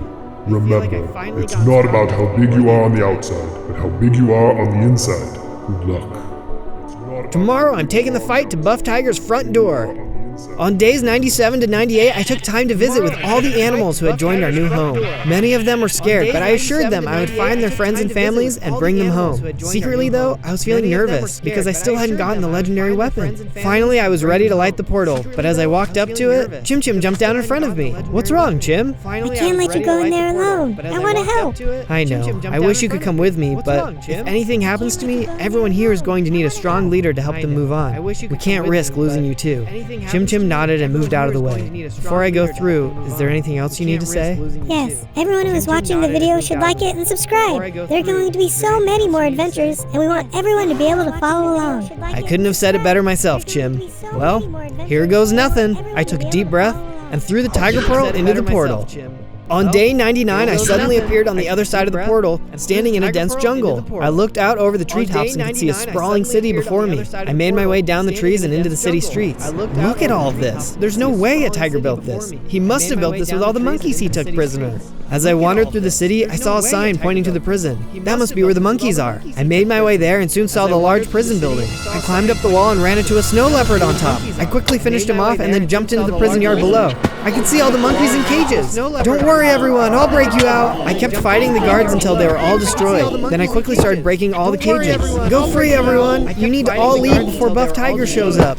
As I broke the rest of the cages, all I could think about was finding the legendary weapon. I had to find it before I faced Buff Tiger. But at least now all the monkeys were free. On day 100, I saw a sign pointing to the palace. That must be Buff Tiger's palace. I'll bet he keeps a legendary item in there. I made my way into the palace and took out a couple of guards. The place was nearly empty. Buff Tiger must be out capturing more monkeys. I then made my way into the basement where I saw a banana katana floating over a pedestal. Could that be what I think it is? Legendary banana katana, infused with potassium. This is it! I heard a tiger growl outside. Buff Tiger, you must be back. I walked outside and saw Buff Tiger was waiting for me with an ocelot by his side. Buff Tiger, this ends today. I have the ultimate weapon. You really think that rusty artifact can do anything to me? Did you even look at its durability? I looked closer and saw that he was right. The weapon was nearly destroyed. But this was a weapon of legend, wasn't it? Surely it was stronger than it looked. The ocelot charged. I swung the banana katana and killed the ocelot in one hit, but the weapon broke. You see what happens when you believe in fairy tales? I was going to let you work for me, but I think I will just end you instead. Suddenly, everything began to shake, and Buff Tiger transformed into an even stronger tiger. This must have been the dark secret the shaman was talking about. How am I going to defeat him? I'm not strong enough. Suddenly, I remembered the words of my hero. It's not about how big you are on the outside, it's how big you are on the inside. He was right. The true power had been in me all along. I was ready. Alright, Buff Tiger, let's dance. We charged at each other and exchanged blows. He was incredibly strong, but by using my shield and special powers, I was able to stay in the fight. Why won't you die, you scum? You messed with the wrong monkey. I could feel myself getting stronger with every hit I landed. I was winning. I'm sending you into another dimension, one where you can't come back. With a final strike, Buff Tiger was finally defeated. After Buff Tiger had disappeared, I climbed the hill and saw some monkeys celebrating. Finally, we can all go home. On day 1, I spawned in as Distorted Alex. Only 4 hearts? I should stay out of trouble with health like that, especially since I'm Distorted Alex, creepypasta legend, and enemy to players and villagers everywhere. Luckily, I had the power to turn invisible. Now you see me, now you don't. Time to scare some villagers. But hey, where is everyone? I started sneaking around the village, but it looks like all the villagers are gone, except for one. Hello? Wait a second, that's not a villager, that's an illager, and it looks like it wants to get me. I turned invisible and ran inside a nearby house. I turned around and saw that I wasn't alone in there though. There was a hungry wolf with me. He must be able to smell me, even though I'm invisible. I tried to escape, but the wolf kept following me. I ran out of the house and looked for another one to hide in. I found one, but there wasn't a door. Luckily, there was a chest at the top, and I managed to block the entrance with a wooden block.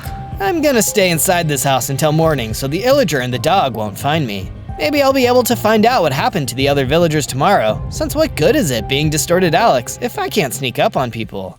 On day 2, I opened a treasure chest inside the house and found some cobblestone and wood, which I used to make a shovel and an axe. I was ready to use the axe on the wolf, but after I had removed the wood blocking the entrance, I could see that the wolf was gone. It looked like there was also a basement level to this house, so I went down. Oh no, is that another wolf? Luckily, it wasn't a wolf this time, it was a friendly dog. You're not my master. No, I'm not, but what happened to your village? It doesn't look like anyone is here anymore. Those illagers took all the villagers away a few days ago. They had wolves with them too, and I had to hide down here to get away from them. Where did they take them? Over the hills, to the north of here. You look scary, but would you be willing to help me? Please? Please rescue my master. I know that I was supposed to be Distorted Alex, but how can you say no to a puppy dog? Looks like they needed a hero, even one that looks like a creepy version of Alex. Okay, I'll do my best. I looked around the basement and found an iron sword hanging on the wall. Finally, a weapon! Just then, I noticed I was feeling pretty hungry. I took a look inside the sacks and barrels, but they were all empty. The dog sniffed around and pointed to a barrel. I took a look inside and found some baked potatoes among a bunch of other food. I could tell the dog was hungry too, so I tossed some food out to him. Ugh, I don't eat this. I need some bones or meat. Yeah, that's a good point. Don't worry, we'll find something for you soon. On day 3, I decided to dig a cave beneath the basement to see if I can find any more materials down there. But to do that, I needed to craft a pickaxe. I put out the fire, then got to work crafting a pickaxe. I'll even give one to the dog so he can help me mine. We dug a little too far though and got attacked by a lurker. Get to safety, dog. I'll handle this. I turned invisible and snuck up on the lurker, using my sword to bring it down. Looks like defeating that mob brought me up to 6 hearts. Awesome. This cave isn't actually all that dangerous. I think I'll make it my underground base. On days 4 to 5, I went outside and noticed that after my level up, I can also warp short distances. Awesome! I started gathering wood from the surrounding trees. I used my warp a few times to get up the tree and reach all the logs, and even to cross a river and a ravine. I started heading back, but oh no, it's that illager again. He must be patrolling the area around the village. I warped out of sight and turned invisible so I could listen to him talking without being detected. Thought I saw another pathetic villager to capture and bring to the redstone mines, but I guess not. So it is true, the illagers were the ones who took everyone away. I guess it figures that all of them didn't just leave on their own. But now how am I supposed to live up to my legend? I'm supposed to be the one who makes all the villagers run away from the village. They're supposed to be scared of me, not these lamos. I couldn't let them take any more people. He was no match for me now that I was stronger. I was able to hit him hard and take him out quickly. On days 6 to 8, I first improved my base in the cave. After that, I mined so much stone from the underground that I could craft a suit of stone armor to protect me. But first, I needed to craft the cobblestone into cobblestone nuggets, which I smelt into cobblestone ingots, and then crafted those into the armor. I dug down even deeper into the mine and took on some cave spiders. Take that! You spiders think you can be scarier than me? I'm Distorted Alex, the best creepypasta around. My armor and sword were both really great, but when 3 cave spiders with poison take you down to half a heart, it's no fun. I looked around but could only find coal, so I grabbed some. This place is scary though, and I swear I hear some creepy sounds. I'm going invisible. Oh, right, when I'm invisible, I need to take my armor off. Now let's get out of here, don't want to risk getting hurt.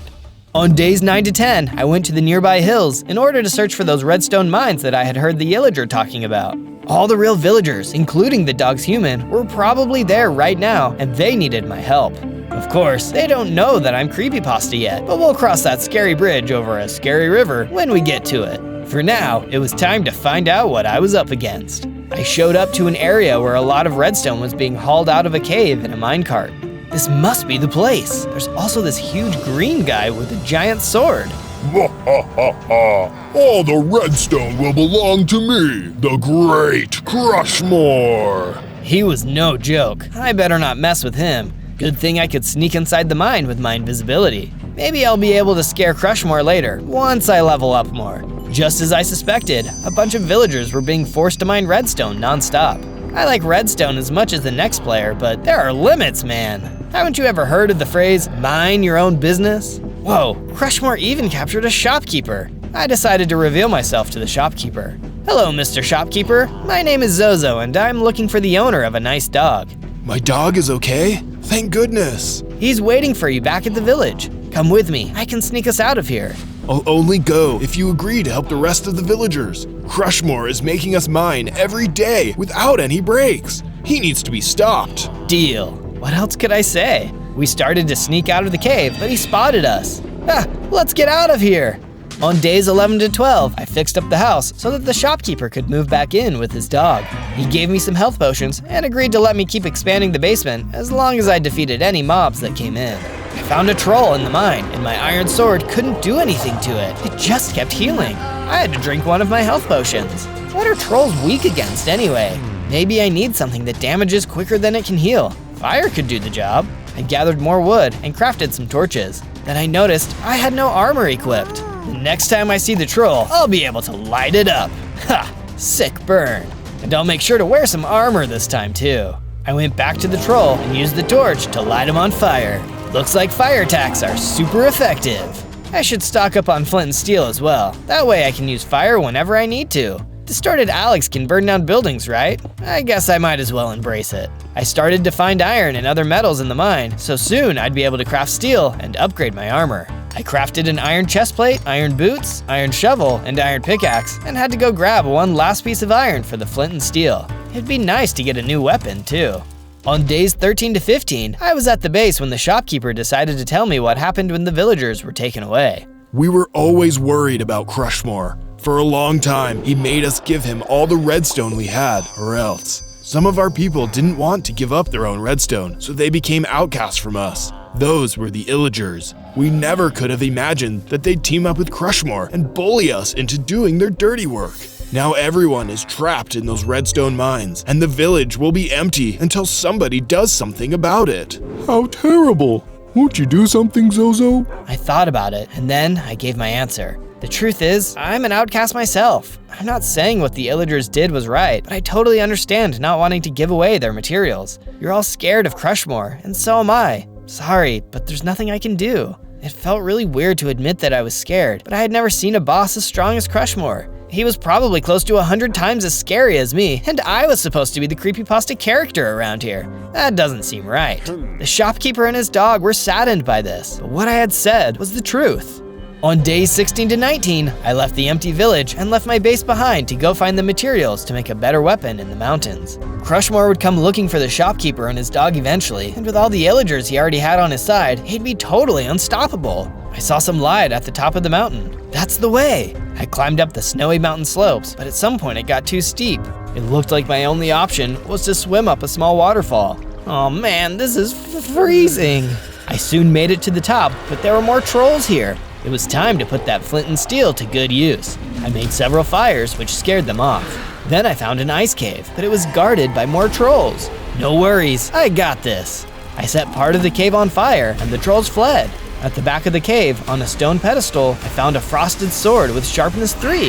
It was made of enchanted ice that was 10 times as strong as normal. I started to think about the way I had left things with the shopkeeper and his dog, and realized that I had been a little rude. I mean, just because Distorted Alex doesn't usually help people in need doesn't mean I should ever do it. Sometimes you gotta be the hero, even if it goes against what you had planned. That's just the right thing to do. Besides, I already promised I would help save the other villagers from the redstone mine, and a promise is a promise. I began to make my way back down the mountain when I saw a llama struggling near the edge of the cliff. Help me, please! I'm gonna fall! I ran over and offered the llama a hand. No way am I going to let an innocent creature get hurt. It was almost too late, and she started to fall, but I warped again and caught the llama in midair, then I warped back onto solid ground. Whoa, I had never warped that many times in a row before. Then I noticed that my powers of warping and distorting myself were causing me to grow. I was bigger now, and I also had 10 hearts. I'm getting scarier every day. I can't wait to see what I look like at even higher levels. Thank you for saving me, new friend. My name is Becca. What were you doing out here, Becca? I heard that the villagers in this area were being oppressed by an evil brute named Crushmore, so I'm searching for a powerful golem that might be able to defeat him. Why would a llama be so concerned about human villagers? Hey, just because we're different doesn't mean I have to stay out of it. I want to help everyone. Hard to argue with that logic. Now that I had thought about it, I realized my reason for why I've been helping out is kind of the same as her. I guess Becca isn't too different from me. Well, other than me being a creepypasta and her being a talking llama, but otherwise, we're basically the same. Legend has it that the golem is hidden somewhere near these mountains, waiting for a hero with pure intentions to awaken it. I don't know if I'm that hero yet, but this golem does sound really promising. On days 20 to 22, I returned to the village to find that 3 Illagers had been trying to break into the shopkeeper's house. It's a good thing I built that door. They all had crossbows, but fortunately my warp ability could take me right into close range.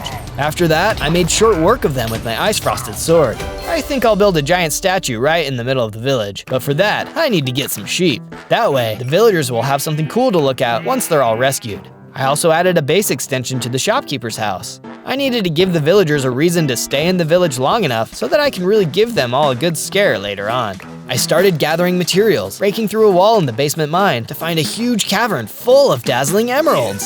Wow, these will look great on the statue, and I bet there's a lot of other great materials in here too. Next, I got some more iron to make some shears for the wool. What kind of statue do you think I'm building? Let me know in the comments. Also, don't forget to subscribe to the channel if you want to see more of my awesome adventures. Or just search for Zozo. Spell it with me, Z-O-Z-O. On days 23 to 26, I defended the base from more of the Illagers sent by Crushmore. Boy, you guys are persistent. My warping power was so much stronger now that I could warp any weak mob I touched high up into the air and watch them fall to their defeat. I dropped them all, and one of them dropped a bow and some fire arrows, along with 2 diamonds. As if I wasn't enough of a menace to trolls already. I tried using the bow, but it didn't work. But that's what I can use the diamonds for. I need to get flame on my bow first, so I'll need to enchant it. I went to the ocean and mined some lapis lazuli stones for the enchantment process. All that was left was to gather the materials for fire enchanting. I also met a new friend while I was out near the ocean. How you doing? I'm Tuttle, the turtle. I told the turtle I needed to make an enchantment table, and the turtle gave me 4 obsidian for it. You're such a cool dude. Why don't you come with me and live at my base? I returned to the base and enchanted the bow with a flaming enchanted book. Then I named the bow Firestarter. Now I can use those arrows with the fire enchantment.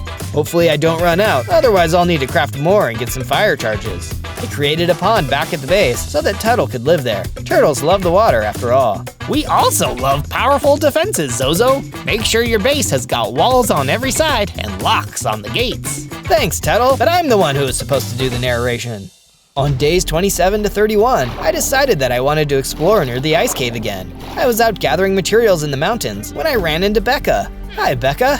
Hi, Zozo. I think I found the entrance to a dungeon where the legendary golem can be found.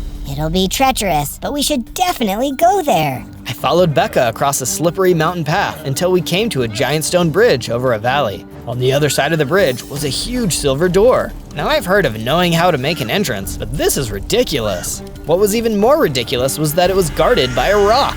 Becca was too afraid to get close to that thing, so I bravely approached the rock instead. Hey, wait a minute. How come I'm the one who has to make my friends less afraid all of a sudden? This totally wasn't what I signed up for. Oh well, maybe I can settle for scaring this bird away. Though, I still don't want to be that rude about it. Maybe I'll just ask nicely? Can we go through that door, please? Absolutely not. I've been ordered to guard this door by Crushmore himself. The rock swooped down on me, but I was able to warp out of the way and turn invisible. Where are you hiding? Right here. After some fast moves and quick thinking, I managed to win the fight. No fair. I'll remember this. Becca and I then did everything we could to open the silver door, but nothing seemed to do the trick. We tried using a lever, torches, setting it on fire, and shooting flaming arrows. Nothing worked. We'd have to figure something else out later. On days 32 to 35, Becca and I found a small cabin nearby where we could stay, and it turned out that a few villagers who had escaped from Crushmore were living here now. That bird must have been here to make sure nobody could go into the dungeon. And we still don't have a way to open the door. Just then, the walls of the cabin came crashing down. Or should I say crushing down? No? Crushmore was here, and he seemed mad. Get back to the mines and find me more redstone. The villagers were scared, so I decided that I'd lure Crushmore away. Hey you, follow me! I ran as far and as fast as I could across the mountain, keeping ahead of Crushmore as best as I could. Then I saw it, a blizzard. That's the perfect place to lose him. I turned invisible and vanished into the snow, making my way back to the escaped villagers. Chill out, everyone, no pun intended. Come back to my base, and you can have your old homes back. On days 36 to 39, I made sure that all the villagers that had returned with me got bigger houses with crafting tables and anvils. Now there would be enough weapons and armor for all of them. Now if the villagers came back for them, they wouldn't go without a fight. I showed the villagers their houses, and they moved in. They seemed really grateful. I asked Tuttle if he knew anything about how we could open the silver door in the mountains. Oh, so just because I'm a turtle, that means I know everything? Well, I do know this. That silver door is only going to open for a silver key, and the only place you can find one is in the Sea King's palace. That's actually really helpful. Thanks, Tuttle. Don't mention it, Zozo. I decided to do some more work on the statue before I left the base again. What do you think of it so far? On days 40 to 43, one of the villagers noticed that I was using a bow with fire enchantments and told me of a chest deep in the woods where an enchanted book of fire aspect had been placed. The chest was guarded by a fearsome fire salamander that would burn anyone who approached, but I had to take the risk. My fire arrows were some of the best weapons I had, and I wanted to improve them even more. As I wandered through the woods, I found the salamander. I was worried if I used my frosted sword it would melt, so I switched back to my trusty old iron sword. I circled around it, using my warp abilities to jump away from its blasts of fire. It was a rough fight. I had to drink a health potion and warp away to safety many times. I also shot some arrows, but they didn't seem very effective. I warped and slashed until finally the salamander was defeated. I decided I'd upgrade my iron sword to a steel one and give it the new and improved fire enchantment. Behold, my flaming steel sword! On days 44 to 49, I crafted a wooden boat and set off for an ocean voyage. Tuttle had mentioned that the Sea King's palace would have the silver key I would need to open the silver door, so I kept a close eye on the horizon in search of the palace. The giant squid attacked me out of nowhere, but fortunately, I was able to snipe it from a distance with my fire arrows. Fried calamari, anyone? Then I heard a voice among the waves. I can't swim! Save me! I went towards the voice and found a man with a crown who was thrashing in the water. I pulled him onto the boat so that he wouldn't be in trouble anymore. Thank you. I will reward you greatly for saving my life. I am Sea King after all. How come you're the Sea King, but you can't swim? That's not important. What is important is that a giant bird has taken over my palace and threw me into the ocean. A giant bird? Could it be? On days 50 to 53, I sailed onward until I found the Sea King's palace. Or I guess right now it's the giant bird's palace. I left the boat at the dock and made my way inside the beautiful lapis lazuli palace. The Sea King chose to remain at the shore for his own safety. I went into the throne room and saw the bird perched on the throne. You're the bird who is guarding the door. And you're that invisible snake who thought you defeated me. This time, I will show you no mercy. I'm not just any sneak, I'm Distorted Alex. Bring it on, bird brain. I drew my fire sword and warped into battle. The rock was still as tough as ever, but it wasn't prepared to face my new enchantments. After I defeated the bird, I took a look around the palace and soon found the silver key. It was being guarded by 2 warriors in lapis lazuli armor. Hi, I'm Zozo. I just defeated the evil bird. Can I have your silver key? The warrior shrugged. I guess it's okay then. I left the palace only to find that the Sea King was gone, along with my boat. On days 54 to 57, I made my way home on foot. On the way, I took out some chickens and grabbed the feathers to craft some arrows. And luckily, I found a bunch of iron as well. I mined it right up. I returned to my base at the village and used some of the feathers and fire charges to make some flaming arrows. I also crafted an enchanted suit of steel armor. Now I had defenses for days. Looking cool, Zozo. Thanks, Tuttle. Hey, Zozo! I'm planning on opening my shop back up, but I need a few more rare goods from the forest before I can do that. No problem, shopkeeper. I'll go get some rare materials for you in the surrounding area. You're the best! I'll be especially happy if you can find me the ingredients for shrimp fried rice. I first went into the forest to see if I could find some materials there, and I stumbled upon a pixie hovel. There were a ton of pixies, and they were a feisty little bunch. They flew at me and gave me some debuffs like bad luck and slowness, but what really annoyed me was that they were laughing at me. Rude. Then they started stealing my items. That's it. Enough is enough. I grabbed 2 empty jars that were lying on the ground and caught a couple of pixies in them. Ha! Who's laughing now? I then grabbed all the pixie dust laying around and decided I might as well take their homes. Hehehe. I continued on and spotted a loose Nagafang just laying on the ground. Oh, this could come in handy too. On the way to the ocean, I also grabbed some wild rice growing by the water. It was a good thing that all my time exploring the ocean let me know where to find some shrimp, so I gathered those too. I returned to the shopkeeper and gave him some of the wild rice and shrimp. He looked happier than I've ever seen him before. He took all of the ingredients and started to cook up the shrimp fried rice right in front of me. It looked like it turned out great. It must have tasted really good too, since the shopkeeper was so happy that he went inside his shop and came out with a diamond pickaxe. Is this for me? Thanks! On days 58 to 62, I was making solid progress on the base's statue when I heard the villagers start to panic. The walls of the base were being destroyed by a group of giant octopuses. It seems strange since aquatic mobs like that usually don't show up this far inland. They must have some kind of magic protecting them. Who could be behind this? I fought off the giant squids only to see the Sea King standing outside the base, holding an enchanted silver spear. Sea King, are you here to help? No, Zozo. You stole my silver key, so I'm going to destroy you and your base. You don't understand. I need the silver key to open the dungeon door. I'll give it back after, I promise. Save your promises. This is war. You may have defeated those squids, but I'll be back with more and we'll end you. He ran away, and I didn't want to run after him. Even if I'm doing the right thing, I'm still an outcast, and now I was at war with one of the people I wanted to help. This was messed up. Unfortunately, while I was talking with the king, some other octopuses that I must have missed set fire to the village, damaging it. Ah, come on, guys. On days 63 to 66, I sailed back to the Sea King's palace in the hopes that I could speak with him and get him to agree to a truce. I didn't want any more sea creatures showing up and damaging things. I walked into the throne room, passing a bunch of scary guards. I didn't have any of my weapons equipped to show that I didn't mean him any harm. The Sea King was sitting on his throne, waiting for me. Have you come to beg for my forgiveness? Yes and no. I don't want to have a war, but I'm also asking to let me use the silver key just once. If we don't get to the golem, we'll never be able to defeat Crushmore and save the rest of the villagers. Don't you see that it's pointless? I tried the key on that door long ago, and it never opened for me. You did? The legend says that a hero must find the golem. If I'm not worthy, nobody is. What if I'm worthy? Enough talk. Let's settle this one-on-one.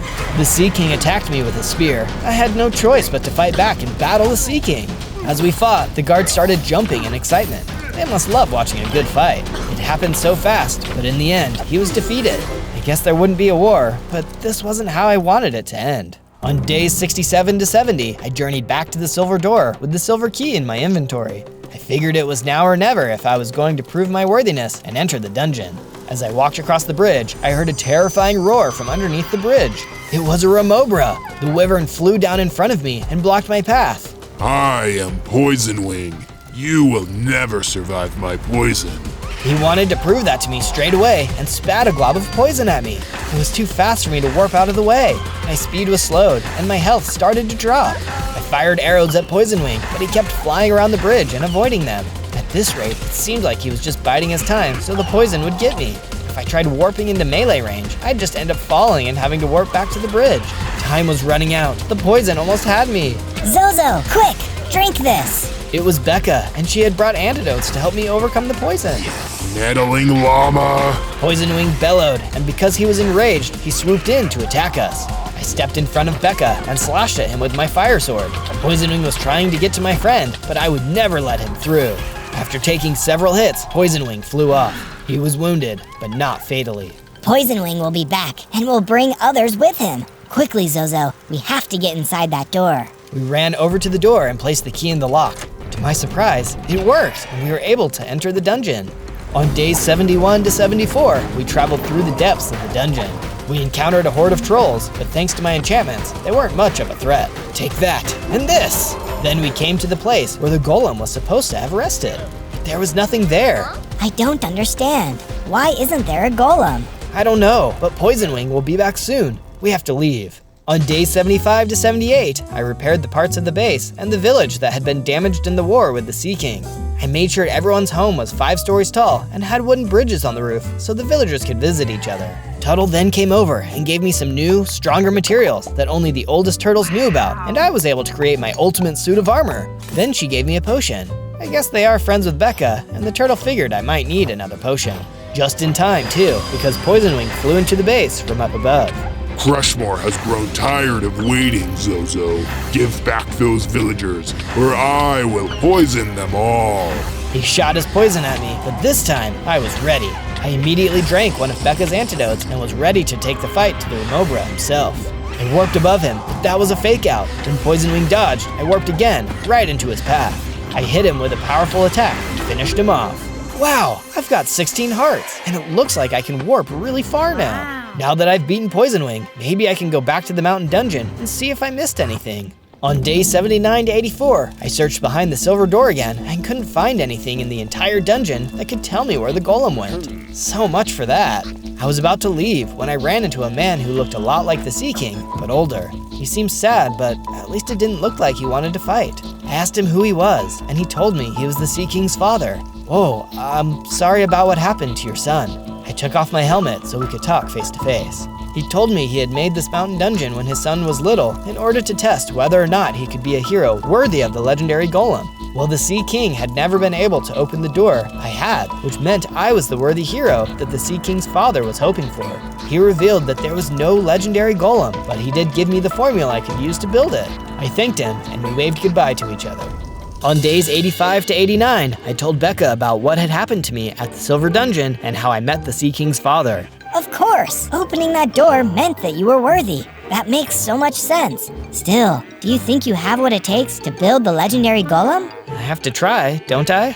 I suppose that's true. I'll give you all the information I know about what the legendary golem is supposed to be like. That way, you can't get it wrong. Thanks, Becca. On days 90 to 94, I scoured the land for all the materials that I would need to craft the legendary golem. Cobblestone walls, stairs, and blocks were easy. I already had those. But Quicksilver? I went deep in the mountains to find those, and finally found a cave with some. Next, I needed to find some lapis lazuli ore, but for that, I'd need Silk Touch. I started asking around if any villagers knew where to get Silk Touch, and luckily found one who did. He threw a Silk Touch book at me, and I used it to enchant my pickaxe so I could mine entire ores of lapis. I then went back to the Sea Palace and snatched it from there. So far, there hadn't been anything too tough, but the block of ice dragon steel was going to be an issue. I went to Tuttle to ask him if he had any more left over, but he said no. Bummer. I asked him if there was any way he could find some more, and he said yes. Not a bummer, but it might take some time. Medium bummer. I was willing to wait though, since this could be the strongest golem ever made. Of course, I didn't want to neglect my own upgrades. With the help of the villagers, I was able to acquire some more enchanted books and give my frosted sword the powerful Freezing 3 enchantment. They told me that in order to use it, I would need to throw it and the frosted sword on top of the anvil, and the magic inside of the enchanted book would transform the sword into a better one. Well, here goes nothing. It worked. The sword leveled up to an iced dragonbone sword with sharpness 10. It even had the ability to completely freeze enemies. And best of all, it looked awesome! Now I had fire and ice on my side. On days 95 to 97, I took some time off from building the golem in order to finish the statue for the base. It was a statue of regular Alex because I wanted to show the villagers that even though I was distorted and an outcast, I was just the same as any other hero. I could feel that the villagers had already accepted me, but I hoped it was still a gesture that meant something to them. But what do you think of the statue? Do you like it? To end the day, I started building the golem. I was so close to being finished. All I was missing now was the block of ice dragon steel. On day 98, the shopkeeper's dog approached me and looked like he wanted to talk. Hey Zozo, you always say you were an outcast. How come you helped me when we first met? I guess I just needed a place to belong, and you seemed like you did too. Well, you've made a really nice place here. I can't wait for the other villagers to come back. Same. The golem is almost complete, and Crushmore will never know what hit him.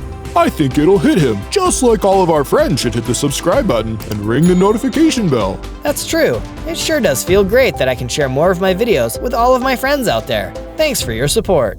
On day 99, the turtle woke me up and gave me the block of ice dragon steel. Now I can finish the statue. The legendary golem that I built was finally complete. Even Becca was impressed. It was just like the legend. With the golem by my side, I marched over to Crushmore's redstone mines. We encountered several illagers, but the golem was able to keep them busy while I warped into the mines and freed the rest of the villagers. The most powerful of the illagers, an evoker, tried to stop me. He kept spawning Vex around me and using his Fang spell attack, but luckily, my superior armor protected me and I struck him down with my fire and ice weapons. The villagers were able to escape the redstone mine and run back to the base. That just left one more thing to take care of. Or should I say, Crushmore thing. On day 100, the golem and I started to destroy the redstone mines, and I focused on breaking up the rail tracks and supporting pillars. With all the villagers now home safe, I noticed that some of the redstone piles looked weird. They were shimmering green. I shot a fire arrow at them, and it ignited the redstone and blew the whole place up. That's firepower, baby! But the explosion was so huge that I was almost caught inside. I tried to warp away, and the most amazing thing happened. My warp ability absorbed the explosion and converted it into pure power. As I left the destroyed mine, I saw Crushmore battling the legendary golem. You thought this hunk of junk could defeat Crushmore? I am more powerful than you could ever imagine. Using the power of the explosions that my distorted warp had consumed, I grew in size until I was the same as him with 100 hearts. That's when the giant got even bigger and meaner. I didn't even know that was possible. He smashed the golem with a single blow and started coming after me. Even legends are no match for Crushmore. Now, you will pay for ruining my plans for this world. I don't think so, Crushmore. Anything you can destroy, I can build back. I am more than a legend. I'm a hero. We battled, but I was faster, and with my ability to shoot fire out of my flaming warp, Crushmore was toast. Literally. But the fight wasn't over yet. We kept battling. I used my warp, which was crazy long now, but Crushmore also had some serious strength and a huge jump height. Even if I tried to warp away to regenerate some health, he was right there with me. With the combination of Ice Sword, Fire Sword, Flaming Arrows, and the Flaming Warp did the trick. After that amazing battle, I fixed up the golem and he came back to life again. We returned to the village where Tuttle, Becca, the shopkeeper, his dog, and all the villagers were waiting for me. Even the Sea King's dad was there. He was happy to see that I was the hero the world needed. This calls for a fireworks display. I may still be able to turn invisible, but now there was no reason for me to hide anymore. On day 1, I spawned into the Badlands as an awesome lava dinosaur. I may only be a baby, but I think when I grow up, I'm gonna be the coolest creature of all. But being that cool comes with certain drawbacks. You attract a lot of attention. That must have been why a terrifying soul blaze suddenly appeared in front of me. Behold, 'tis I, the ultimate being, the Lord of Souls, and I wish to add yours to my collection, Zozo. Wait, how do you know my name? I know all. I see all, and in time, I will be able to do all. I will absorb your power, little lava dinosaur, and with it, I will become unstoppable. My power? I don't even have any power yet. Oh, but you will, Zozo. You will. Over the next 100 days, I will challenge you. I will hunt you. Through these trials, I will make you strong, and then, when you reach the height of your power, you will be mine. Before I could try to talk him out of this wild plan, he fired an energy blast from his supercharged Soul Blaze rods. I ran as fast as I could, terrified by what he planned to do. I want to get stronger, but if I do, will I just be playing into the Lord of Souls' hands? This is gonna be a tough one. On day 2, I ventured out deeper into the Badlands to try and see what I could find. There's still a lot I don't know about this place. It's called the Badlands, but it seems pretty okay to me so far. I've got to be careful though. I only have 10 hearts, so I want to stay out of trouble. Suddenly, I heard my stomach growl. Oh, that's right. I've been alive for almost 2 days, and I haven't eaten yet. I better find some snacks. I wasn't sure what kind of food I could find in the Badlands, but as I was looking around, I spotted something red on the ground. Hey, apples, perfect! An apple a day keeps the Lord of Souls away. That's the saying, right?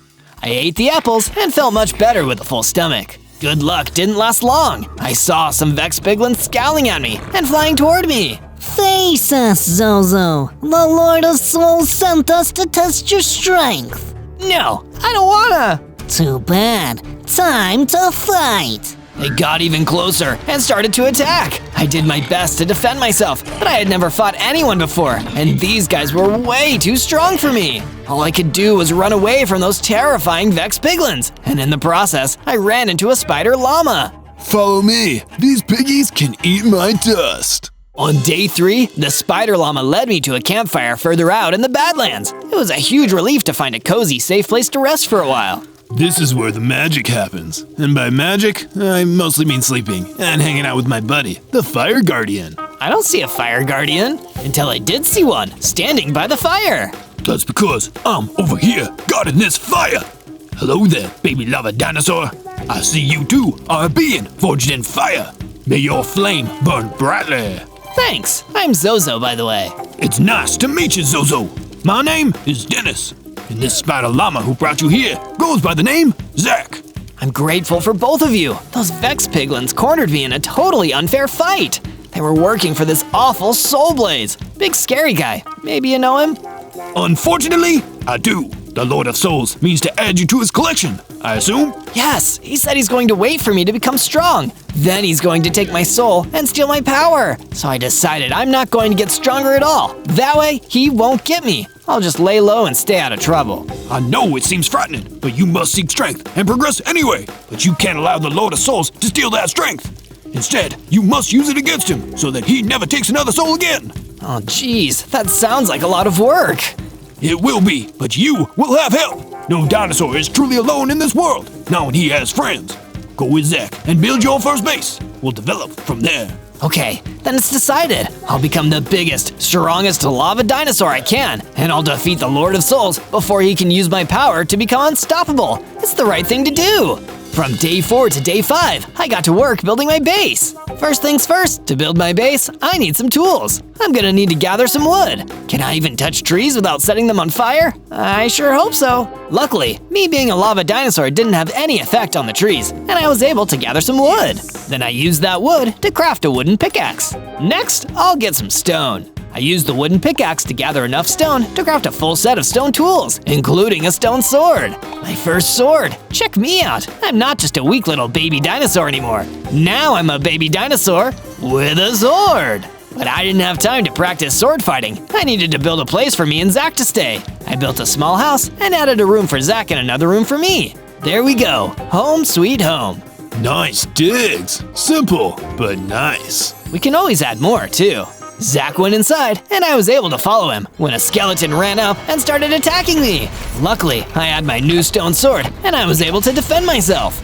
I was still pretty new to fighting, but I managed to defeat him. After the fight, I started to feel funny. Not in a bad way, but different. I grew a little bigger, and I felt stronger. My hearts increased to 30. Yay! As I yelled, I saw a blast of fire shoot out of my mouth. Cool, fire breath. I'll have to be careful not to accidentally burn anything down when I talk, but this is awesome! From day 6 to day 8, I decided that it was time for me to explore the area outside of the Badlands. I can't just hang around here forever. I've got to get out there and learn more about being a lava dinosaur. Like, what's the difference between a lava dinosaur and a dragon? Is it that I don't have wings? I gotta find out. I'd also stop the Lord of Souls from stealing my power. That too. I traveled to the Black Forest. I thought Black Forest was a type of cake, but I don't see any cake here. I guess life is disappointing sometimes. Oh well. I was distracted by the lack of cake when I saw a poor old fisherman being attacked by a nasty thorn wolf. I ran at the wolf with my sword and attacked. It took a while to defeat the thorn wolf, and it snarled at me, snapping its jaws. It was pretty scary, but I managed to fight it off. Thank you, young dinosaur. I was afraid that blasted wolf would tear me limb from limb. Yikes, I'm glad he didn't. You need your limbs. I sure do. Can't reel in the fish without them, which is what I was trying to do when I was attacked by that beast. But if you think that thorn wolf was bad, you should see the other guy, the wolf guy that is. Say, if you manage to defeat that mongrel, maybe you can defeat this monster too. Could you give it a try? Sure, I can try. Just show me where to go. From day 9 to day 10, I followed the fisherman to a place deeper in the Black Forest. Is it just me, or is it getting really creepy in here? It's definitely not just you. You can probably sense the thorn-corrupted wolfman that's taken over this part of the woods. Which is a shame, because some of the best fishing is over here, and I can't get to it with him attacking anyone who gets too close. That's not fair. I'll do my best to make sure you get your fishing spot back. Up ahead, the thorn-corrupted wolfman appeared. He had nasty matted fur and wild eyes. Ow! Who's trespassing in my forest? It's me, Zozo. You, huh? Well, I was getting pretty hungry. I guess you'll make a nice snack. How about you try some fire breath? I used my fire breath to attack, but the wolfman didn't even flinch. He came back at me and slashed me with his claws. Ow! Oh! This might be too tough of a fight for me. I ran back to the fisherman and away from danger as quick as I could. Quick, let's get out of here. You're just giving up? No, I'll come back when I'm stronger. But if that's gonna happen, we need to survive another day. Come on. The fisherman agreed, and we both ran out of there until we couldn't hear the wolfman's bone-chilling howls anymore. From day 11 to day 12, I led the fisherman back to my base. You can stay here until the Black Forest is a wolfman free zone. Well, thank you, but is there any room for me? I don't want to be rude, but your home looks pretty small. Well, I can fix that. Just wait right here. I'll build you a room. I got to work and built a nice room for the fisherman to sleep in. When I was finished, I saw that he wasn't where I left him. He had added another room to the base too. What's this? Just a wee token of my appreciation. I thought you might need more room for items and such, so I built you a storage room. I hope you'll find it useful. You didn't have to do that. There is very little we truly have to do in this world. It doesn't mean it isn't worth doing. I'm glad there are nice people out there, and not just the Lord of Souls and his minions. Stay far away from him, my friend. He would love to steal a power like yours. That's what he told me too. I'm going to do my best to defeat him, so he can't steal people's power anymore. Be very careful. I've heard rumors that he's been waiting for the chance to absorb the strength of a fire-breathing dragon. And as a lava dinosaur, you're probably the next best thing. Yikes! talk with the fisherman inspired me to keep working on upgrading my weapons, so I went to a nearby cavern to get some mining done. I gathered some iron ore, which I took back to my base and smelted into iron ingots. Then, I used them to make an iron pickaxe and an iron sword. Spiffy! Hey, with another new person staying here, we're going to need more supplies. I should find some animals. I spotted some sheep grazing nearby and decided that they would be perfect. I built a sheep farm for them and herded them into their pen. This place is really coming together. From day 13 to day 15, I was out of ideas for how to get stronger, so I decided to ask Zach for some advice. Hey, you're a tough guy, right? Sure am. Why? Did someone say I wasn't? I'll fight them. No. I just wanted to ask you what you think I should do to get stronger. What should I do? Well, everyone's journey is different, little dude. But I do know that facing your fears is a good way to grow. Maybe try that. Well, I was pretty scared in the Black Forest. I guess I can go back there. I'll just make sure I don't run into the Wolfman. Oh yeah, don't mess with the Wolfmen. They're always looking for a fight, and they're no fun at parties. I traveled back to the Black Forest, keeping an eye out for the Wolfman. Gotta face my fears. It's so creepy in here though. Why is this forest so scary? As if to answer my question, some Vex piglins popped out. Maybe it's because you're nothing but a weak little baby. Oh no, it's those Vex piglins again!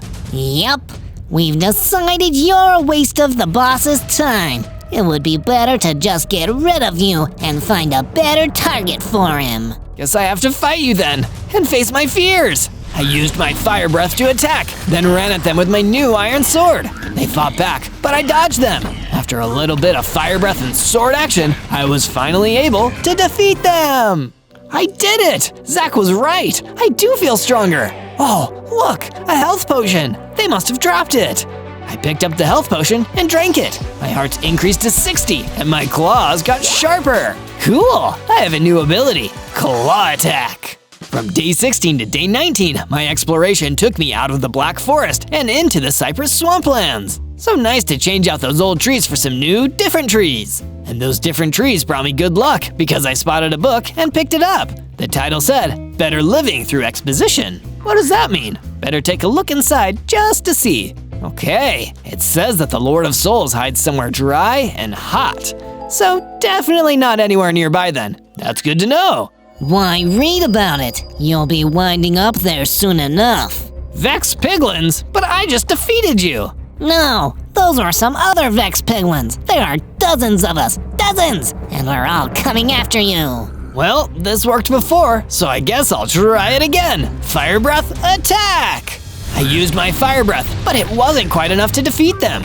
So I followed it up with a few swipes of my claws. Claw attack!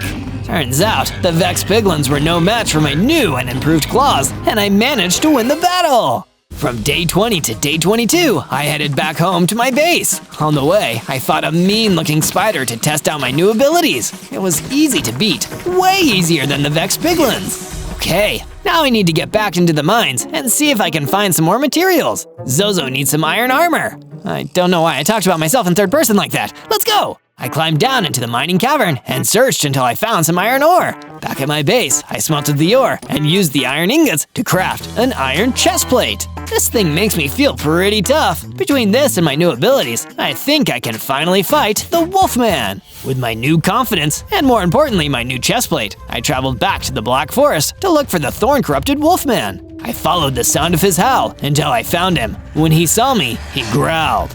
Back again? Good, I was starting to get hungry. And you're bigger now. Even better, I could use a good meal. He came at me with his claws, but I had claws too. I used my claw attack, and he looked shocked at how much damage it did. That didn't stop him though, and he attacked me again. But my iron chest plate protected me from his fangs and claws, and I was able to get the upper hand and win the fight. Splendid. I turned around, and the Lord of Souls was there! You're getting stronger, I see. Soon you will be strong enough, and your power will make me invincible. Or I'll use it to defeat you. Impossible. You were born for this very purpose. A prophecy foretold that the power of a fire-breathing dragon would allow me to conquer all. But I'm a dinosaur. Close enough. I didn't want to stick around to hear what else he had to say, so I got out of there as fast as I could. From day 23 to day 26, I ran away from the Lord of Souls and headed back to my base. I can't stand that guy. At least I have good news for the fisherman. Speak of the devil. You do? I love good news. Yes, the Wolfman is finally gone. You can go back to your favorite fishing spot again. Thank you so much, Zozo. Next time I catch a fish, I'll name it after you. Okay. Next, I went back into the mining cavern to find some more iron ore. Once I had it, I smelted it and used the ingots to craft an iron helmet and boots. Pretty snazzy stuff. While I was admiring my new armor, the fisherman came to talk to me again. Before I head out to catch some fish, I built a perimeter wall for the base. Something to keep us all a little safer here. Just my way of saying thanks for getting rid of that man-eating wolfman. No problem. Whoa, it looks great. From day 27 to day 31, I decided to return to the Cypress Swamplands to see if I could find anything else useful. I found that book here before. Who knows what else I might stumble on? Turns out, the answer was a fire elemental, and he stumbled on me. Excuse me, are you the dragon that got rid of the Vex piglins who were here earlier? I'm a dinosaur, but yeah, that was me. That was really impressive. They were causing a huge mess around here. But before you managed to get them, they got to my house and destroyed it. Any chance you know where I could stay for a while? Follow me, I'll show you the way to my base. I escorted the fire elemental back to my base. Then I collected some fluffy wool from my sheep. You know what, sheep? I think this place is looking a little bit boring. What do you think? The sheep didn't say anything back, but I could tell they agreed. So I put up some decorative banners. Much better. From day 32 to day 35, Zach came to me to ask for help. What's going on? It's Dennis! He's facing some kind of menace! I think that Lord of Souls sent some creeps to mess with him! Oh no, let's go right away! I traveled to Dennis the Fire Guardian's campfire, and by the time we got there were Vex piglins all over the place, and I couldn't see Dennis anywhere. You will pay for this! I rushed in and blasted the piglins with my fire breath. Then I shredded them with my claw attack. I was able to defeat a bunch of them, and once they were out of the way, I saw Dennis fading away. Oh no! Zozo, you came. Thank you. But I'm afraid it's too late for me. Be strong. Help the others. Save the world. And just like that, he was gone. From day 36 to day 39, I traveled back to the Black Forest so I could see how the fisherman was doing at his fishing spot. But before I could get to the fishing spot, a ghost miner drifted out from between two trees and approached me. Well, I'll be. You look like a strong youngin' who might just be able to help out an old-timer like me. What do you say? Sure. What do you need? Back before I was a ghost, I was attacked by a deep spider around these parts. Suppose you could destroy that spider so I can finally get my revenge on the critter? Sure. I searched the Black Forest until I found the deep spider. It was pretty easy to defeat with just a blast of my fire breath and a few swipes of my sword. Then I went back to the ghost miner. I did it! Hoo-wee! Feels good to let my soul be at rest. Thank you, Sonny. Speaking of souls, better be careful of yours around that soul eater fella. If he snatches yours, there's no getting it back. He'll absorb all your power and leave nothing but a husk behind. I'll make sure to remember that. Thanks. From day 40 to day 43, I returned home to my base. When I got there, I saw that someone had added a nice new lounge area outside. This looks so nice. It's the perfect place to curl up with a good book and relax. I'll definitely do that once my quest is complete and the Lord of Souls is dealt with. I wonder who did this. It was me, little dude. Oh, cool. But why? I don't want to cramp your style, but I've got a few buddies that need a place to stay. Mind if they kick it here with us for a bit? Sure, that would be great. A little while later, some other spider llamas came to the base. Zozo, these are my bros. Welcome to my base, everybody. After I said hi to the spider llamas, the fire elemental came to see me. I know you've already done a ton to help me, but could you do one more thing? There's a skulk scorpion that's, well, skulking around the ruins of my old house. Until he's gone, I can't rebuild it. I'll write him a strongly worded letter. Just kidding, I'll go out there and see if I can get him to leave. From day 44 to day 49, I traveled back to the Cypress Swamplands to look for that pesky skulk scorpion that was giving the fire elemental so much trouble. Is there a scorpion in the house, or around the ruins of the former house? I didn't get an answer. What I got instead was an unwelcome surprise appearance from the Lord of Souls! Why waste your time trying to help other weaklings when you could be growing stronger, when you could be fueling my eventual victory over all? This isn't about you! Foolish Zozo! Everything is about me. Now, hone your combat skills and fight! He disappeared, and in his place, there was a huge, powerful Pigless! I don't want to fight you, but I get a feeling I don't have much of a choice! From day 50 to day 53, I battled the Pigless. He was much bigger and stronger than me, but I did my best to hold my own. I did have one thing he didn't have though, Fire Breath, and my other dinosaur abilities. With the help of those moves and my positive attitude, I managed to defeat him. You may have bested me, but only a pure heart and a diamond sword can defeat the Lord of Souls. With those final words, he vanished into dust. Oh, that was a tough one, but I did it! Oh hey, sparkly! The Pigless dropped some mystical diamonds! I'd better take these with me. They'll probably come in handy later. From day 54 to day 57, I resumed my search for the Skulk Scorpion. No matter what the Lord of the Souls says, I know it's worth it to help out those who need it. I spotted the ruins of a house, and there, nested in the middle of it all, was the Skulk Scorpion. You can't just take this place, it's someone's home. The Scorpion just approached me threateningly and attacked. But the Scorpion's stinger was no match for my claw attack. Pretty soon, I had won. I sprinted back to my base and gave the fire elemental the news. Wonderful, thank you, Zozo. You really are amazing. No wonder the Lord of Souls thinks you're the hero from the prophecy. He's convinced that you're the fabled fire dragon that can give him the power to take over the world. All he needs is for you to come into your full potential. Then he'll steal your soul. I keep saying I'm not a dragon. I know, you're a lava dinosaur. I've met others of your kind before. You have many abilities similar to those of dragons, but you're different, too. Thank you. I was starting to worry I might be wrong. So many people kept calling me a dragon. Never let anyone tell you who you are, Zozo. You know yourself better than anyone. From day 58 to day 62, I decided to make some quick improvements to the base.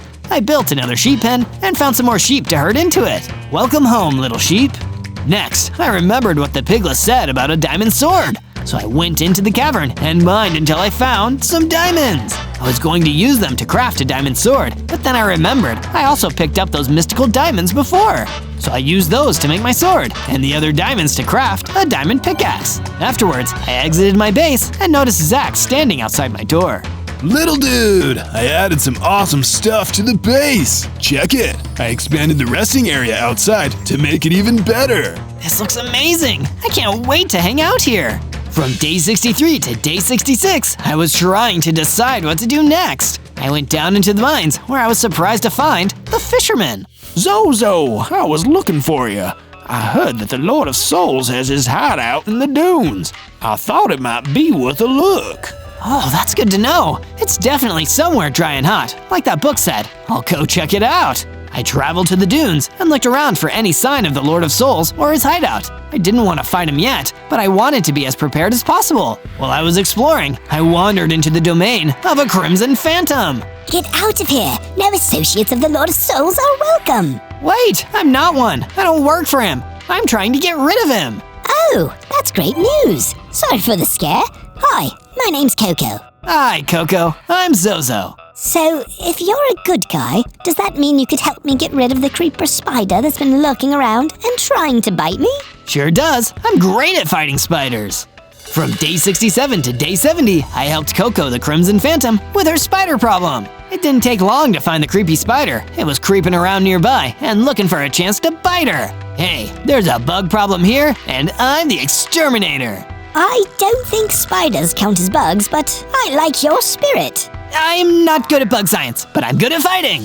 I blasted the creeper spider with my fire breath, then attacked it with my diamond sword. Pretty soon, it was done for. That spider won't be bothering you anymore. I can't thank you enough. I wish you lots of luck in your quest. From day 71 to day 74, I continued exploring the dunes. I can figure out where the Lord of Souls lives, I'll know where to go when I'm ready to fight him. Speaking of fighting and adventuring, if you want to see more videos like this, search ZO. That's Zozo, me. But that call to action attracted the attention of none other than the Lord of Souls. Zozo, there you are. Uh-oh. Why aren't you cultivating that wonderful power for me? Soon it will be time for me to take it. I tried to blast him with my fire breath, but it didn't even make a mark. He was way too strong. I had to run out of there before it was too late. From day 75 to day 78, I went back to my base and headed into the pool to cool off. I can't believe I had to run away. What if I'm never strong enough to beat him? What if I get just strong enough to help him and I ruin everything? Just then, the fire elemental came to see me. That won't happen, Zozo. I know it. Hey, to get your mind off things, check out what I built. It's a watchtower for the base. I'll admit, that's pretty cool. It's hard to be sad with a watchtower like this. Thanks. After that, my main man Zach approached me. If you like that, then how about these apples? Sorry, that was confusing. There aren't any apples, but I do have this mace. Awesome! Let me try it out. When I did, I felt magic coursing through me. I grew bigger and stronger. The gift increased my hearts to 100, and I felt like I had a new power too. I tested it out, and I was right. Whoa, you have a dragon fireball ability. Nope, I have a dinosaur fireball ability. From day 79 to day 84, I returned to the dunes, feeling much more confident in myself as a hero. I didn't see the Lord of Souls anywhere, but I did see a zombie shuffling around and tested my fireball out on it. It worked! I blew that zombie to smithereens!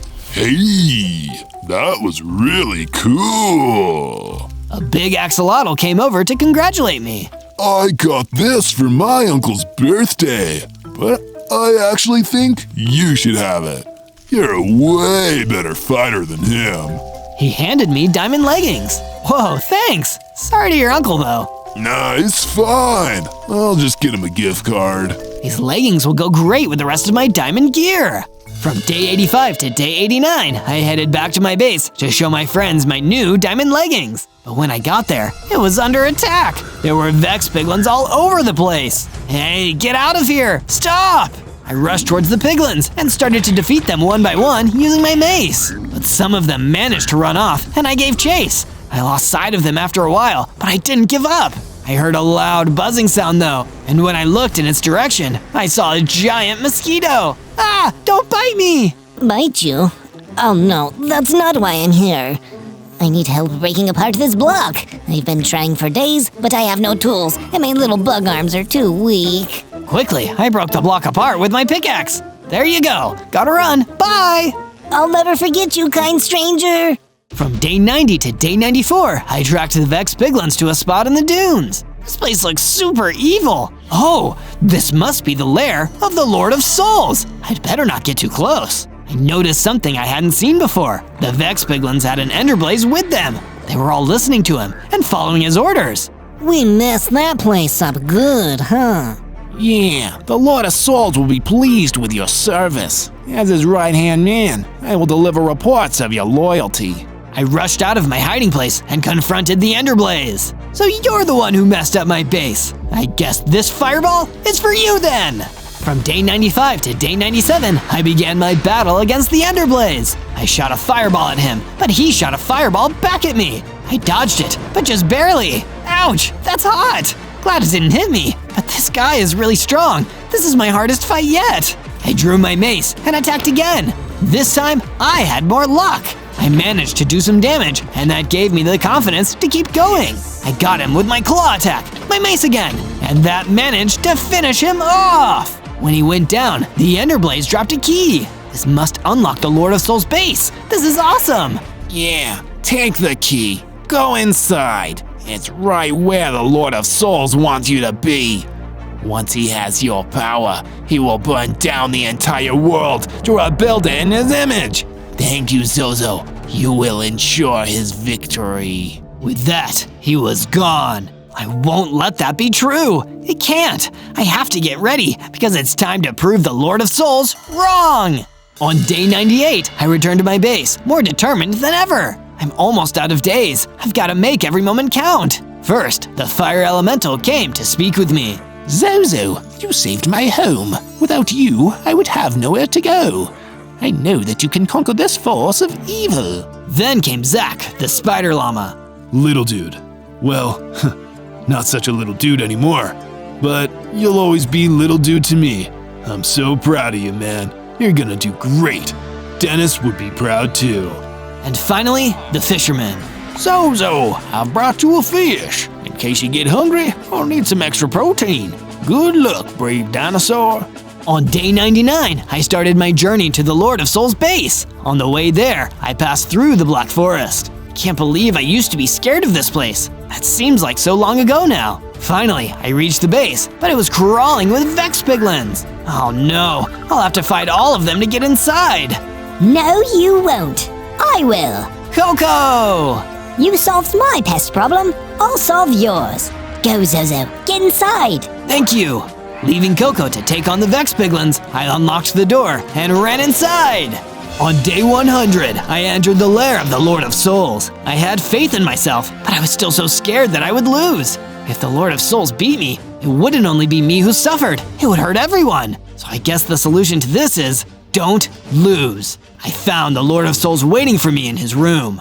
Ah, here you are, as foretold, the missing piece in the puzzle of my total domination of all life. Not so fast. I shot a fireball at the Lord of Souls and it hit him, but all he did was laugh.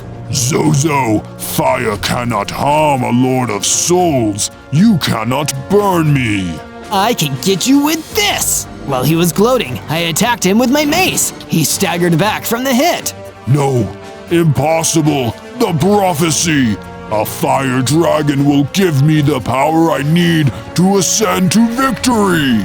A fire dragon might have helped you become the ultimate ruler of the world, but this lava dinosaur is going to destroy you! I swung my mace again and again as we fought fiercely against each other.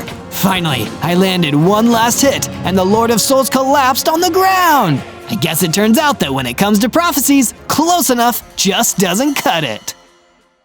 On day 1, I rose out of the ground as a baby warden skibidi toilet. Whoa, this is one of the weirdest creatures I've ever been. Still, 6 hearts. I better play it safe. Suddenly, a gorilla came rumbling towards me across the plains. Invader! Invader! You're not meant to be here! That didn't sound like a welcome wagon, so I turned my porcelain tail and ran off at massive speeds. That just rang the alarm bell though. More gorillas came charging in, forming a dangerous chase party. I climbed further up the plateau, managing to lose the gorillas. But the chase exhausted me. I really spawned into the wrong area here. What's going on out here? I feel like there's something I'm forgetting, but I can't remember what I forgot. Boom! The ground next to me exploded, and an even bigger, stronger gorilla crawled out of the hole. Freeze right there! You move one step and I'll destroy you. Wanna live? Follow me, or else. On day 2, the big gorilla led me across the plateau. Whatever you think I didn't do it, I swear. I'm a completely innocent warden skibidi toilet. Look, kid, I don't trust wardens, and I don't trust whatever a skibidi toilet is. Want this to go smoothly? All you've got to do is literally everything I say. Well, I guess that's a pretty compelling argument. He took me to some kind of outpost near the top of the plateau. Leading me through the complex, they eventually threw me into a dark, dingy cell in the back. You better behave, toilet boy, or you're gonna get yourself flushed. Lucky for me, I wasn't alone in the cell. There was a squat little mungus waiting in there for me. Hey, Mungus, I'm Zozo. What are you in here for? Somebody accused me of being an imposter, even though I'm not. It's a unique form of discrimination that we munguses have to deal with. Oh, that's horrible. A similar thing happened to me. I don't even really know why I'm here. You're certainly not gonna find your memories here in some goofy gorilla prison. We've gotta get out of here. Do skibidi toilets have any special powers? I don't know, but wardens sure do. That's when I remembered how to warden treat and use it to bust on the wall of our cell. Mungus and I escaped, running off in different directions into the night. Now I can start working on getting my memories back and finding out why I'm really here. On day 3, I continued wandering through the plateau, trying my best to avoid any angry gorillas who wouldn't be happy that I'd escaped. In the epic battle of gorilla versus toilet, I personally wouldn't bet on the toilet. But rather than a gorilla, I instead encountered some cows, which made me realize I'm soon gonna get hungry. Using my high-precision warden shrieks, I blasted one of the cows, then swooped in to take my fill of the delicious beef. Okay, that's something I know about myself now. I enjoy tasty meat, just have to cook it first. I heard a rattling behind me and turned. There was a gang of skeletons coming towards me. Oh no, skeletons don't have any meat on them at all. I'm doomed. With my warden shriek still recharging, I was defenseless and outnumbered. But before the skeletons could get me, a huge lightning bolt came down and destroyed them all. Oh my gosh, what just happened? That's when I turned and saw him. The glorious sight of a tall man with a TV set for a head. He'd fired the lightning bolt and saved my life. Come with me if you want to not die. From day 4 to day 5, I followed the TV man into the Shattered Glaciers, a freezing and treacherous biome. Man, anyone who lives here must be one tough cookie. I can feel my bones rattling inside my toilet. We arrived at an equally cool pad where the TV man must have lived. It was easily one of the hippest homes I'd ever seen. Thank you again for saving my life, TV man. I'm Zozo. What can I possibly do to repay you? The name's Ray, Cathode Ray. And it's no biggie. I save people all the time. I'm a hero. It's kind of my thing. That's awesome, Ray. Could I be a hero just like you? I don't know what exactly I am, so maybe a hero would be a cool thing to become. I've got it pretty covered, little toilet. But maybe, with some training, you could have some potential. Training, yes! I can move in with you and… With me? No,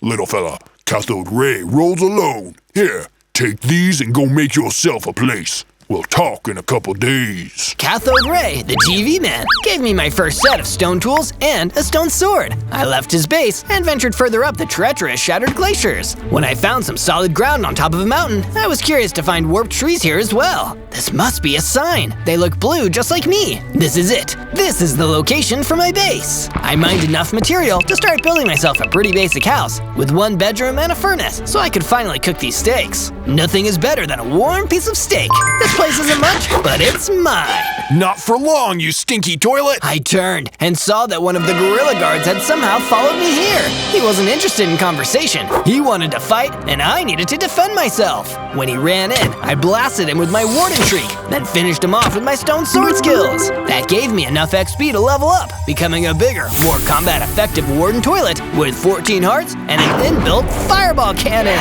Oh yeah! Now I'm looking fire! From day 6 to day 8, I was heading back to tell Cathode Ray about the new power I'd gained, but in the process, I ran into my old prison buddy, Mungus. Hey, Mungus, how have things been swinging for you? I didn't expect to see you out here. Been better, man. Everywhere I go, people keep thinking I'm an imposter. It's really starting to affect my self-esteem. That's terrible, Mungus. I wonder why people around here are so distrusting. I continued on to Cathode Ray and asked him the same question. It doesn't surprise me to hear that, Zozo. You know, there are a lot of folks out here who really can't be trusted. It's why my work as a hero is so incredibly valuable. How can I start doing valuable hero work, Ray? I can shoot fireballs now, and I want to prove myself. If you go to the Stony Peaks, you'll find a deadly yak who's been causing a lot of trouble for the locals, who may be perfectly suited to this job. Send a warden toilet to defeat a warden toilet, I always say. Of course, Ray. Thank you for this opportunity. I won't let you down. With my new mission, I set off across the glaciers towards the Stony Peaks. From day 9 to day 10, I first made my way out to the Stony Peaks. It was a terrain so harsh and unforgiving, it made the Shattered Glaciers seem downright cozy. I was constantly paranoid that with one wrong move, I'd fall over and get injured, or worse. But after carefully navigating the difficult slopes of the Stony Peaks, I saw the monstrous yak in the distance. I drew my sword and carefully approached. Time for a surprise attack. I shot a fireball at the vicious yak. It turned, ready to attack. Traitor! perish for your treachery! I fought the creature with my sword, but it was really strong, knocking a bunch of hearts off of me. In the end, I shot another fireball at the monster, and it blew him off the edge of the cliff. He was gone, but it left me badly injured in the process. Oh no, I don't think I'm gonna make it out of here. But a friend of mine was about to come in clutch. That's right, Mungus had found me. Zozo, I heard someone was in trouble. I never knew it'd be you. Yeah, take this healing potion and some steaks. You look like you need it. I truly did. I took the potion and was healed. Thank you, Mungus. I really appreciate that. What are you doing out here? Something's going on, Zozo, something big. Wanna come with me to help look into it all? I would, but first, I need to go tell my mentor about my victory here today. I'm on the up and up. From day 11 to day 12, I returned to Cathode Ray, excited to tell him about my victory against the diabolical Warden toilet spider. Well done, little toilet dude. You've proven that you've got the makings of a hero in you. Thank you, Ray. It's an honor to hear that from you. For your next step on the road to heroism, I have another challenge for you. Even deeper in the dark shadows of the Stony Peaks, I need you to find and destroy the Hell Rat. It's every bit as frightening as the name suggests. Sheesh, that sounds pretty scary. That it is, my friend. That it is. I recommend you upgrade your armor and weaponry. Good heroes don't take chances. Good advice, Ray. I scoured the shattered glacier until I found a deep mining cavern. I searched inside, getting deeper and deeper into the dark until I found a dusty old crate. Inside was exactly what I needed. Some pieces of iron armor, an iron sword, and an iron pickaxe. The miners must have left this behind when the place was abandoned. I didn't get to keep my new gear pristine for long because soon enough, the mine was crawling with gorilla guards. You never should have come here. But I wasn't as weak as I used to be. I held my own against the gorillas until they were forced to retreat. Nobody defeats a hero. From day 13 to day 15, I returned to the Stony Peaks with my new iron weapons and armor plating, ready to take on the terrifying Hell Rat. I searched high and low for the Hell Rat's nest, terrified that at any moment it might pop out and destroy me, just like Cathode Ray had told me. But when I eventually found a cute little hut, and inside, I was astonished to find the Hell Rat. But it didn't seem threatening or scary at all. It seems like a pretty innocent, if slightly strange-looking, rat. Hey, you don't seem particularly hellish. Why do they call you the Hell Rat? Oh, it's because I come from Hell, the unincorporated community in Livingston County, Michigan. Oh, I suppose that does answer a lot, but not why Cathode Ray sent me here. Sorry for bothering you, Mr. Rat. I could smell a rat, and it wasn't the Hell Rat. I needed to make my way back to the shattered glaciers with no time to waste. From day 16 to day 19, I returned to the cold, lonely world of the shattered glacier. Cathode Ray has some serious questions to answer. Sending me to hassle innocent rats from Michigan doesn't seem like something a hero would do. But when I arrived at Ray's pad, it was empty, not a soul in sight, until I heard footsteps behind me. I panicked and turned around, only to see Mungus standing right behind me. Mungus, what are you doing here? I was just about to ask you the same thing. I've been tracking the imposter who's been causing trouble across the server, and whom everyone keeps blaming me for. All signs point to here. Here? That's impossible, but oh no, the Hell Rat, he's in danger! Before Mungus could ask any follow-up questions, I hightailed it out of the shattered glacier and made my way back to the Stony Peaks. When I arrived, I searched desperately for the place where I'd found the Hell Rat, but by the time I did, it was too late. Just Cathode Ray standing in an empty crater. Ray, what have you done? What you were too weak to do, apparently. You can't even stomp some silly rat. Why would I want to? He was innocent. Innocent is just a point of view. Who's innocent, really? I'm sure he did something at some point that made him deserve getting vaporized by me. If that's how you think, then you're not a hero at all. I am a hero, Zozo, and if you're against me, that can only mean you're a villain. Let me show you what I do to villains. Cathode Ray summoned up a huge lightning bolt, and before I could do anything, he fired it at me, and everything went black.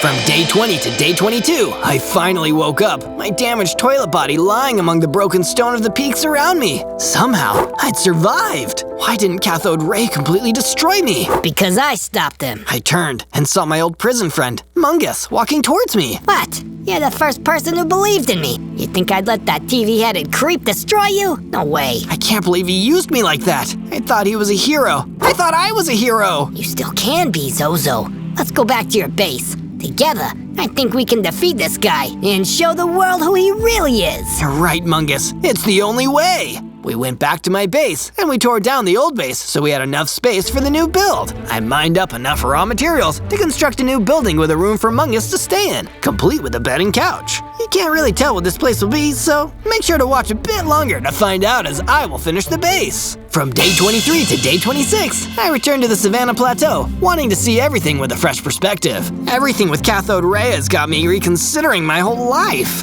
But I didn't have time to brood. I saw an undead ostrich getting chased around by a terrifying dark manicore. This looks like a situation where I can prove myself as a real hero. I stormed in, blasting fireballs and warning shrieks at the dark manicore while the undead ostrich was out of the picture. It didn't take long for the manicore to relent, and I finished it off with my iron sword. Afterwards, the undead ostrich came out of hiding and approached me. You saved my life! That was so heroic! Thank you. I'm trying my best, despite not having a great teacher. Your best saved me, so in exchange, here, take some of my power and ascend to greater heights! The ostrich fired an energy blast at me, and I felt myself getting bigger and stronger. Soon enough, I had 26 hearts and a new ability, Smash! I tested it out, smashing a huge crazy crater into the ground. Okay, this will be useful later. From day 27 to day 31, while heading back across the Savannah Plateau towards the Shattered Glacier, I encountered a group of chickens. Even a Warden Skibidi toilet enjoys some nice fried chicken. I lured the chickens back into the Shattered Glacier and decided I needed to build a pen for them. Before I could do that, I decided to finish up the rest of the base, so I can put them in just the right spot. I poured my heart and soul into it. I just hope no one flushes it down. Can't deny the resemblance is uncanny. If you think it looks good, make sure to subscribe so you can see my other amazing builds. As I was taking in the views, the Mungus approached me. Great work, Zozo! Some chicken is exactly what we need. Also, speaking of food, I took the liberty of making us a pantry. We can store excess chicken there. I looked and saw the well-stocked pantry and fully equipped kitchen that Mungus had created. Good job to you too, Mungus. This base is coming along nicely now. Meanwhile, back in Cathode Ray's icy chill pad of evil, he was consulting with his most powerful henchman, the Speakerhead. So you see, Speakerhead, this Zozo needs to be destroyed for the greater good. We can't have a good world with that Skibidi Warden menace in it. Of course, Mr. Ray. Everybody wants to rule the world, but you're the only one who I trust to see it through. Then go out there and do what needs to be done.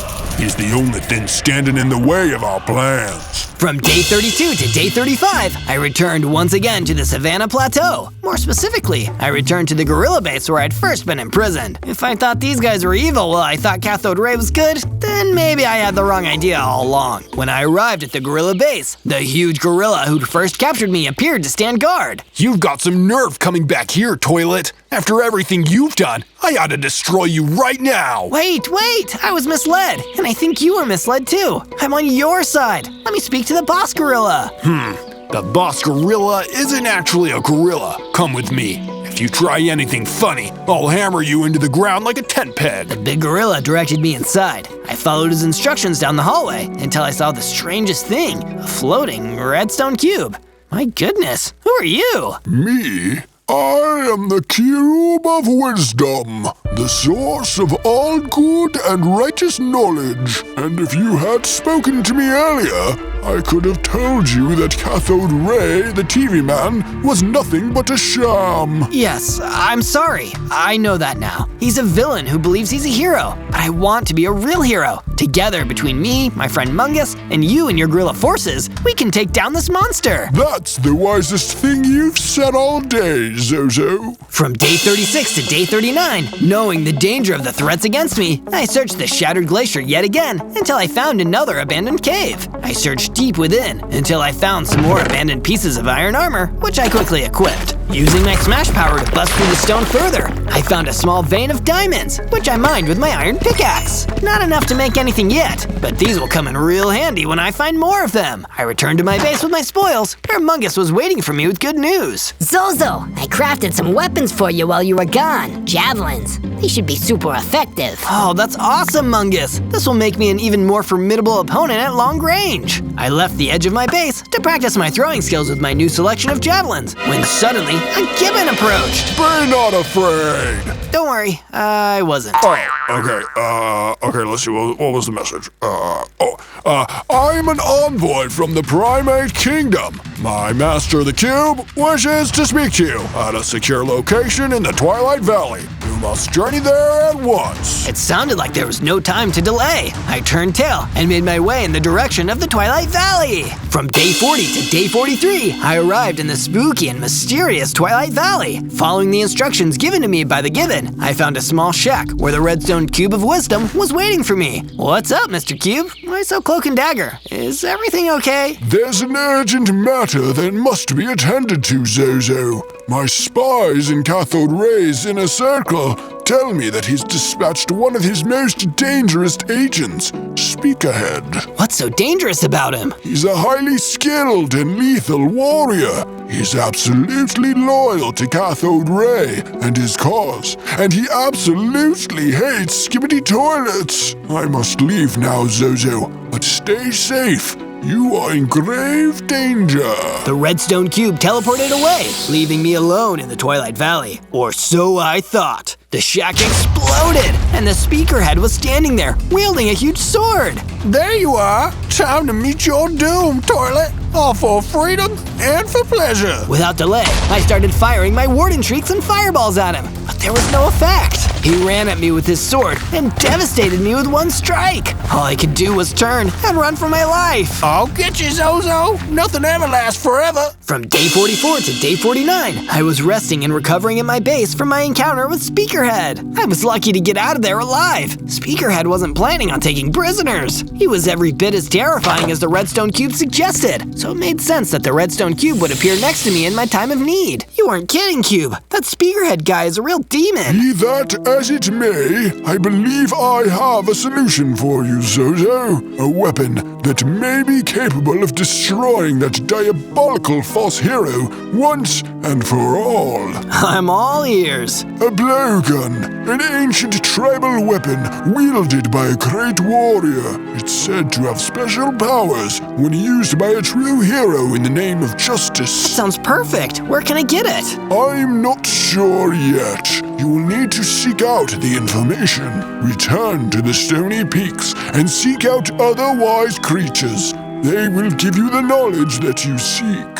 From day 50 to day 53, I had fully recovered from the stress of my battle with Speakerhead. I ventured out into the Stony Peaks, wanting to find the wise creatures that the Redstone Cube had spoken of. I'm lucky I don't have any legs, or they'd be getting really tired right about now. When I'd reached the highest peaks of the Stony, peaks, I found a wise old spider pig waiting for me. Welcome, my son. I am the great spider pig, who sits at the center of the cosmic web of knowledge. I can answer but one question of every person. What is your question, Warden Toilet? I seek the power to defeat evil. Where can I find the legendary ancient blowgun? It will not be easy, my boy. The blowgun lies in the Chamber of Destiny, deep inside the Cynthian Torrids. It is guarded by a terrible beast. You will need to be incredibly strong to fight it. A terrible beast. Great. For a second there, I was worried this whole thing would be too easy. From day 54 to day 57, I returned to the Savannah Plateau, hoping to share everything I'd learned with the Redstone Cube. But on the way, I was intercepted by a familiar and terrifying foe, Speakerhead. Well, if it isn't my least favorite Warden Toilet,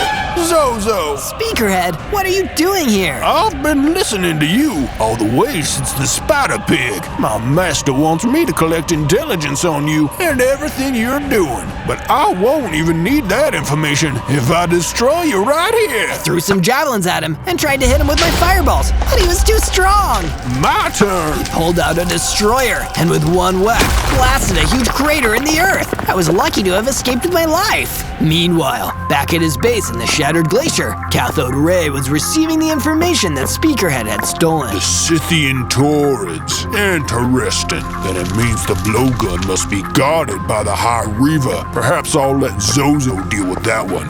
He could always use the practice. From day 58 to day 62, I was at my base, having at least survived a second encounter with the speakerhead. I need some kind of advantage. I can't afford to let him get the jump on me again. I might not be so lucky. I was pulled out of my pessimistic thoughts by Mungus, who strolled over to me with obvious excitement. Zozo, I've been working hard building things while you were gone. I added in a little yard, a bathroom, and a new crafting area, complete with a furnace. Oh, that's genius, Mungus. Just the thing I needed. If I want some new gear, I'm gonna need to forge it myself. With this in mind, I went back to the same mining cavern I'd visited before and dug even deeper into the darkness, using my smash power to go deeper a lot faster than I would with just a pickaxe. Eventually, I found an even richer vein of diamonds and harvested as many as I possibly could. Then, I took them back to the base and put Mungus's crafting room to good use. I forged myself a diamond sword, a diamond pickaxe, and a few pieces of diamond armor. Now I'm a force to be reckoned with! From day 63 to day 66, I heard a great crackling outside my base, like something of immense power had arrived. I walked outside the base and saw the redstone cube of wisdom waiting for me on my decorative toilet. Zozo, it is time. We must travel together to the edge of the shattered glacier. There we can find the portal to the Scythian Torrents, where the sacred blowgun awaits the arrival of its prophesied user. That, Zozo, is you. Then we have no time to waste. Lead the way! I followed the floating cube across the shattered glacier until eventually we reached the impressive-looking portal stand. Something is wrong, Zozo. The portal, it isn't active. Then what do we do? Keep searching. There must be some kind of key. Someone out there has it. We just need you to get our hands on it. Well, we don't have hands, but you get the idea. From day 67 to day 70, while waiting and planning my next steps on the toilet, I was visited by someone I hadn't had the best relationship with, the big gorilla. Zozo, you know I wouldn't come to you if I wasn't desperate, but some unknown force has been fighting my men in the Twilight Valley while we try to search for the key to the Scythian Torrents. And I'm guessing you want me to come in there and fight it? Yeah, pretty much. But you better not gloat about it. Cause I'm a nice guy, I didn't gloat. Just flushed the toilet and made a beeline for the Twilight Valley, where I saw what had been giving the gorilla so much trouble. A cosmically powerful Shiba Inu. Be gone, intruder! You will never get your hands on the key! Leave my valley! Wait, listen to me! If you use this key for evil, I will— Listen! I'm not here to do evil. I'm here to stop it. You said something about a key? Is it the key to the Scythian Torrents? Yes, the very same. I seek the blowgun from the Chamber of Destiny. For what purpose do you seek it? I wish to obtain the blowgun and use it to defeat the evil known as cathode ray. That is a noble goal. The key is yours. If you misuse it, I'll destroy you myself. Shiba Inu disappeared, leaving behind a magical-looking key, which I immediately picked up. I'm one more step closer to completing my quest. From day 71 to day 74, I was returning to my base, excited to tell Mungus about the key. But I had bigger things on my mind. Speakerhead was back, and he was destroying my base. You're too late, Zozo. I know everything. You can't stop us now. I can tell you're a speakerhead even from a distance, because you're such an annoying loudmouth. Don't get mad, Zozo. Get even. If you're brave enough, I'll be waiting near Ray's pad. Come and get some, loser. Speakerhead laughed and disappeared. Then, Mungus came out of hiding to speak to me. How did he cause us much damage, Mungus? He used his destroyer, an incredibly powerful weapon. Darn, that man is such a thorn in my side. It doesn't need to be all bad, Zozo. Maybe if you go and destroy Speakerhead, you'll get his destroyer. Then you can use it in the Scythian Torrents to get the blowgun. That's a great idea, Mungus. But are you sure you'll be okay here alone? I can handle myself, Zozo. I'll rebuild the base while you're gone. Then it looks like we've got a plan. Little did I know, all of this was part of Cathode Ray's grand plan. Once he's dispatched dear Speakerhead, he'll be strong enough to enter the Scythian Torrents. Then the blowgun will be mine, and nothing will be able to stop me. From day 75 to day 78, I was preparing for the battle with Speakerhead when the redstone cube of wisdom came to impart some of his trademark wisdom. Fight hard out there, Zozo. We're all counting on you. Thanks, redstone cube. Is that it? And then he left. From day 79 to day 84, I wasted no time in charging to the dark depths of the shattered glacier. Speakerhead, you will face me in single combat. That was clearly enough to summon him, because Speakerhead immediately appeared. It was almost too perfect. Ready to be destroyed, Zozo? Well, clearly you are, since you're here. Please stop talking. I'd rather just fight. I charged at Speakerhead, wielding my diamond sword. Even with the aid of my powers, I was so hopelessly outmatched. Face it, Zozo, you're doomed. You can't beat me. That's when I suddenly felt a surge of energy coming up from the key the Shiba Inu gave me. The power to fight against evil. I evolved into a Warden Spider Skibidi toilet. I was bigger, stronger, and suddenly had 100 hearts and the ability to shoot lasers. Speakerhead was so shocked. What? No, you can't do that. Seems like I can. Bye-bye, Speakerhead.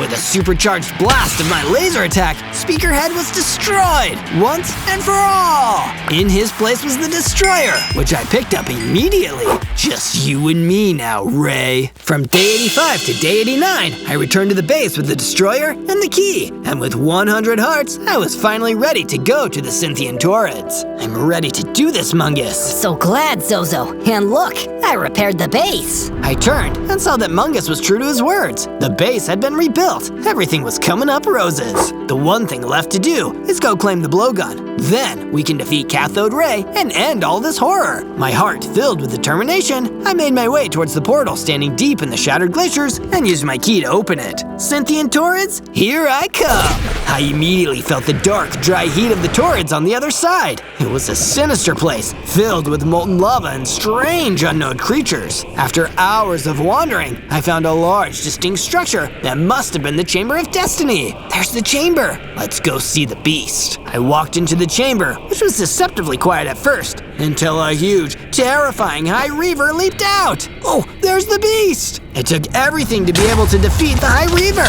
The blade of my diamond sword, my fireballs, my javelins, my laser eyes, and of course, the Destroyer. It was a hard battle, and I lost plenty of hearts. But in the end, the High Reaver was defeated, and the blowgun was left on the ground. Cathode Ray, you've got a big storm coming. From day 90 to day 94, I left the Chamber of Destiny with the blowgun in hand. With this, I'd finally be able to destroy Cathode Ray once and for all. But before I could find my way to the portal, I was hit by a lightning that completely paralyzed me from the neck down. The blowgun fell out onto the floor.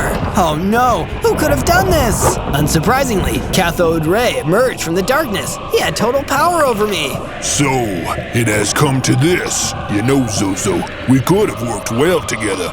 Imagine the heroics we would have accomplished together. You've never done anything heroic in your life, Ray. You're just a villain who's lying to himself. You're going to regret this, Zozo. If you're not with me, then you're my enemy. I'd destroy you right now, but I want you to live long enough to see my revenge play out in full. While I couldn't move, he built a stone cage around me, trapping me within. By the time I could move again, Cathode Ray was long gone. From day 95 to day 97, I tried different methods to bust down the walls of the prison that Cathode Ray had built around me. Out of all the power-ups, only the Destroyer worked. But there was no time to waste. I needed to get back to the Savannah Plateau immediately and warn the Redstone Cube of Wisdom. When I was back in the Overworld, I ran as fast as I could until I reached the plateau. But I wasn't fast enough. The Gorilla Outpost base had been left in ruins, and all the gorillas were gone. All that was left was the heavily injured Redstone Cube of Wisdom. Zozo, Cathode Ray went on a cathode rampage. He's cleaning house, trying to destroy everyone he can. Oh no, this is all my fault. I gave him the blowgun. He'll be invincible. He has one weakness, Zozo. Because he has a TV for a head, he doesn't have a mouth, so he can't actually use the blowgun. Get it back, Zozo, and use it to bring Ray's reign of terror to an end! The Redstone Cube passed away, leaving me alone on the cold and dusty plateau. On day 98, I made a beeline back to my base. I needed to warn Mungus so he didn't end up like the gorillas or the Redstone Cube of Wisdom. When I saw the state of my base, I feared I was too late. Everything Mungus and I had worked on was destroyed. Cathode Ray had almost annihilated the base. Oh no, did he destroy Mungus just like he destroyed the Redstone Cube? To my immense relief, Mungus emerged from the rubble. Please, I'm a lot harder to destroy than that. Mungus, you're alive! Cathode Ray was so focused on angrily destroying our base that he didn't even notice me. That's one small relief, but Cathode Ray still has the blowgun. I can't defeat him without it. Don't worry, Zozo. I have a plan. Let's go to Ray's pad together.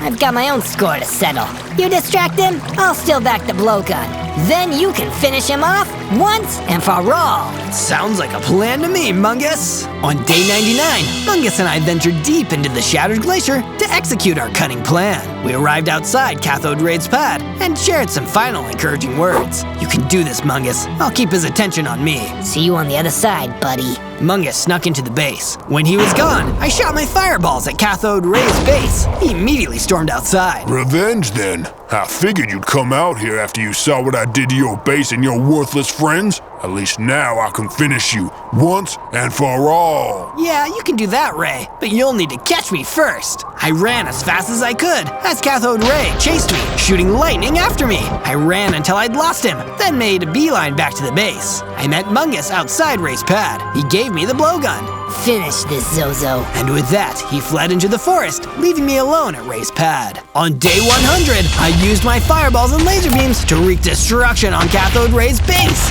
I blew up walls and annihilated rooms, and with the destroyer, I smashed a huge crater into the ground. And using my own smash ability, I annihilated everything I could, sending his whole kingdom crashing down around me. I'm gonna do what you did to me, and to the redstone cube and all those gorillas. I'll leave you with nothing. All the noise attracted Cathode Ray himself, who stormed in, ready to fight, wielding a massive sword. You worthless little bidet. My perfect pad. How could you ruin it like this? I am a hero. How many times do I need to tell you? There's nothing heroic about you. You're just a big, cruel bully who wants people to like him. And it's clear you're not gonna like me, so I may as well destroy you, you villain. The battle began. Cathode Ray was strong, but now I was ready to face him. I threw in javelins and blasted fireballs. I hit him with laser beams and warden shrieks, and even whacked him with the destroyer. No, this is impossible. For the finishing blow, I pulled out my blowgun, channeling all the power of the redstone cube. With one blast, the scourge of Cathode Ray was finally destroyed. The only hero here is me. On day 1, I spawned into the freezing cold Alps as Supersonic. Whoa, look at me. I'm super fast and solid gold. This is one thing cooler than being Sonic, even if I only have 10 hearts. I was so distracted by my own cool shiny skin that I didn't even notice a massive obsidian golem stomping towards me through the snow. How? Who goes there? You should have asked, who's Zo's there? Because I'm Zozo. It's nice to meet you.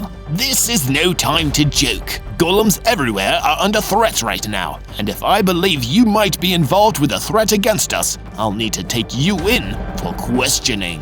Sure, you can take me in for questioning, but you'll need to catch me first. I turned and ran off unbelievably fast, zipping across the Alps way faster than the obsidian golem could ever follow me. It felt like I was going to escape until I ran up into another obsidian golem standing right in front of me. What? How did you get here so fast? I didn't. I'm another guy, you dingus. Now come with me before I smash you with my big golem fist. Guess I can't argue with that. And with that, he led me away. On day 2, the huge obsidian golem led me back to a fortified base hidden deep in the Alps. I was led into a cell, and the obsidian golem locked the door behind me. You better stay well behaved, Zozo. We don't want to hurt you if we don't have to. But if you make trouble for us, I'll make even bigger trouble for you. Okay, I get it. You're a big scary golem. I won't mess with you. Thank you for getting it. I didn't want to labor the point. Golem left, and left me in an obviously not ideal situation. Darn, I really need to figure out how to get out of here, and figure out what's going on in the overworld. Clearly something isn't right. You're not the only one who feels that way, mate. I turned and saw a drop bear sitting in the cell with me. Somehow, I hadn't even noticed him in here. G'day, I'm Dave. Dave the Drop Bear. I was on vacation from down under, sightseeing in the Alps, and these big nasty golem blokes wrapped me on the knuckles and dragged me in here. You too, huh? I'm Zozo. It's nice to meet you, Dave. We need to figure out a way out of this place. Oh, I've tried myself, mate. But if it was easy, I would have done it already. Okay, let me think. I don't have any tools, but I do have super speed. Maybe if I run at the wall with enough speed, I can break a hole into it. Couldn't hurt to try, mate. Well, it might hurt you to go into the wall really fast, but still, I encourage trying whenever I can. I took an epic run up, well, as epic as the size of the cell allowed, and ran straight into the wall. It broke enough of the blocks to let me and Dave escape, even if the impact did take off a few hearts. You're a legend, Zozo. I hope we meet again someday. Same here, Dave. Be safe out there. So we both made our ways out into the world, hoping that those nasty obsidian golems wouldn't find us. On day 3, I continued traveling through the Alps, trying to find a safe way out, but my body was still aching from running into that wall at super speed. Ow, ow, ow. It worked, but in hindsight, I'm not sure why I thought that would be a good idea. But I wasn't just hurting, I was also hungry, and I needed to find some food soon, or I wouldn't even have the strength to run. What I'd do for a chili dog right now. But I didn't find a chili dog. Instead, I found some apples laying around and ate as many as I could to replenish my hunger bar. That's more like it. At least I won't starve and freeze up on this mountain. My relief was short-lived because a huge figure came rolling out of the snow towards me, even bigger and stronger than the obsidian golems. Oh no, I'm totally gonna be destroyed. I'm having terrible luck this week. Be not afraid, stranger.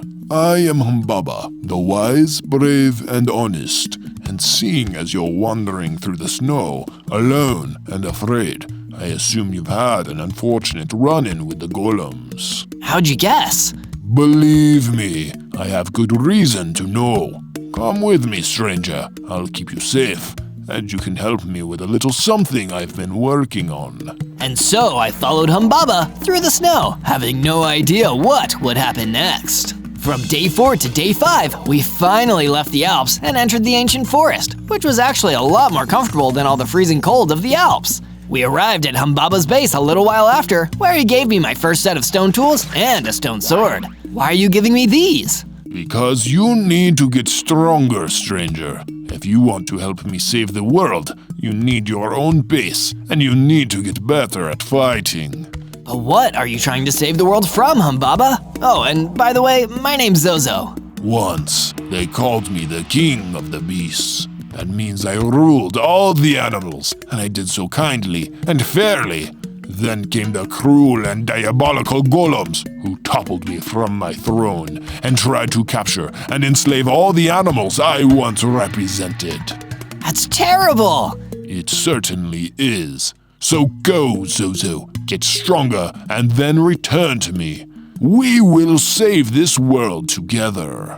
I left Humbaba's base and went further into the ancient forest. Eventually, I found a decent clearing and started cutting down trees and mining stone to start building myself a cool little base. This is coming along well. It'll be nice to be in a room that I haven't been locked in by somebody else. But saying that out loud, ironically, attracted the attention of one of the obsidian golems who'd locked me up.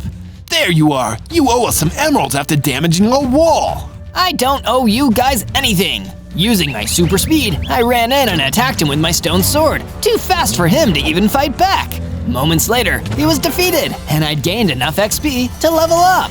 I got bigger, tougher, faster, and gained an awesome jump boost. I now also had 30 hearts instead of just 10. I'm really living up to my supersonic name. From day 6 to day 8, I was running back and forth through the ancient forest to test my super jumps and super speed. But along the way, I ran into an old friend, Dave the Drop Bear. Aw, hey Dave, fancy seeing you here. Zozo, good to see you, mate. You're looking bigger and stronger since we last met each other. Have you been working out? I have. Thank you for noticing. What are you doing in the ancient forest, Dave? I've been laying low, mate. Keeping it old school. Those obsidian golems came looking for me. You too? Gosh, it seems like Humbaba was right. These obsidian golems are never going to give up unless we stop them. Humbaba? What's that? Oh, just a friend of mine. One I should probably go and see. I returned to Humbaba, eager to take on my first mission and stop these awful golems from taking over our lives. I'm glad you've come to realize how important our mission is, Zozo. But it's much bigger than just obsidian golems. It's all of them. Your first mission will be a trial by fire. Literally. Go to the savannah and defeat the magma golem. If you are strong enough, victory will be yours. From day 9 to day 10, I followed Humbaba's instructions and went out to the savannah. Boy, it's so hot out here. It almost makes me regret complaining about how cold the Alps were. But that heat wasn't just the climate, it was the heat coming off of a big, hot magma golem I was creeping up on. I approached carefully, ready to use a burst of speed to take him out with a surprise attack. But instead, he turned and caught me. Are you trying to sneak up on me, you little creep? That's not a good idea. You won't like what I do to people who sneak up on me. Don't worry, nobody is ever gonna do it again after this, cause I'm gonna defeat you. Humbaba told me exactly where to find you, and here you are. You're one of Humbaba's goons? That makes all too much sense. I'm not a goon, I'm a hero. Let's go. I ran in at super speed and used my jump boost to leap over him. I pulled out my stone sword and attacked him as fast as I could. He turned and landed a few powerful hits on me, but in the end, I was victorious. Wow, I lost a lot of hearts in that battle. This isn't good. That's where I come in. I turned and saw that Dave the Drop Bear was walking towards me again. Dave, how did you find me? Pure luck. I had some commotion and ran right over. Yeah, I have a healing potion, mate. I drank the potion that Dave gave me and felt my hearts replenishing. Why are you out here anyway, Zozo? My friend Humbaba sent me out here to fight the magma golem. It was harder than I thought. He sends you on dangerous missions. That's a strange thing for a friend to do. We've got an important goal, Dave. You wouldn't understand. Thanks for the health potion, though. I'll pay you back for this someday.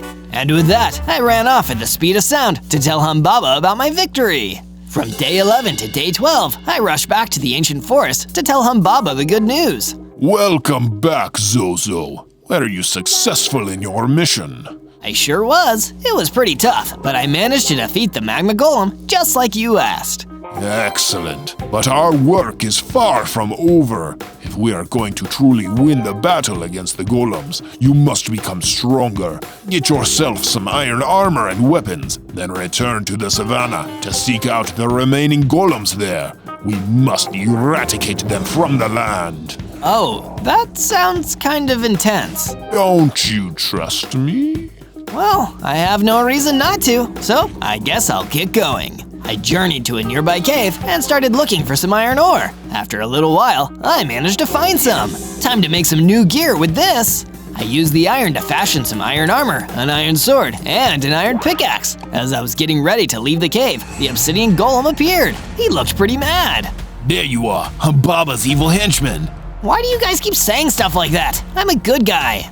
Good guys don't run around attacking innocent golems. He attacked me, but I fought back, and before too long, I had managed to defeat him. From day 13 to day 15, I took my new gear and traveled back to the savannah. There has to be some golems around here somewhere. As I was exploring, I spotted a raccoon cowering behind a tree. Excuse me, have you seen any golems making trouble around here? Eek! Please don't hurt me! What? I'm not gonna hurt you. And you were here earlier, fighting the magma golem. So that I can help free the animals, like you. I'm trying to help. Help? I didn't need your help. That magma golem was my friend. He just threw me a birthday party last week. You're ruining everything. You and your horrible boss. I decided to leave the raccoon alone before I made matters worse. Something feels wrong. I'd better go back to Humbaba and talk to him about this. From day 16 to day 19, I returned to the ancient forest to ask Humbaba what the heck was going on. I'm probably just misunderstanding, or maybe that raccoon had me mixed up with someone else. When I got there, Humbaba looked really busy, but I decided to talk to him anyway. Hey, so when I got to the savannah, there was this raccoon and… I don't have time for this. I have important matters to attend to. Come back when you've done what I asked. Jeez, he's in a bad mood. I decided to go back to my base so I could take a moment to think. When I got there, Dave the Drop Bear was waiting for me. Zozo, it's a mess, mate. That Humbaba friend of yours is attacking a bunch of animals and golems in the savannah. It's chaos. What? That doesn't sound like him. I'll go check it out. I rushed there as fast as I could, and sure enough, Humbaba was stomping around and attacking everyone in sight. What are you doing? Don't tell me you've lost your nerve now. I'm just doing what needs to be done, reclaiming my rightful place on the throne as king of the beasts. Wait a second, you're not trying to help anyone. You just want to be in charge again. Took you long enough to figure it out. You tricked me. I couldn't stand there and watch anymore. I ran at him with my sword drawn and attacked, but he was too strong. He knocked me down with only one hit. I tried to get back up, but he hit me again, and everything went dark. From day 20 to day 22, I finally woke up, still in the savannah. I couldn't see Humbaba anywhere. Must have knocked me out and finished what he started. This place is a disaster. I can't believe he misled me like that. I feel like such a fool. I'm so sorry, everyone. If you need a place to stay while your homes are rebuilt, you can go to my base. After I gave them the invitation, I traveled back to my base to make some much-needed improvements. We don't have enough room for guests right now. I'll need to expand. I built an additional room, and I was going to add more, but only Dave the Drop Bear showed up. Sure, it's okay for me to stay here. Definitely. Welcome home. Thanks, mate. For what it's worth, I don't think you're bad. You were doing what you thought was right.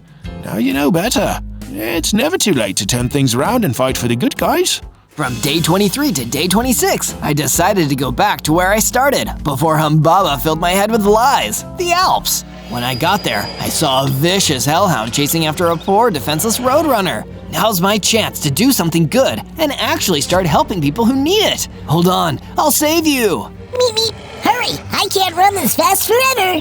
I sprang into action, running as fast as I could, and jumped in front of the hellhound, blocking its path. With my iron sword, I managed to hold back the beast and rescue the roadrunner from its jaws. But it wasn't defeated yet.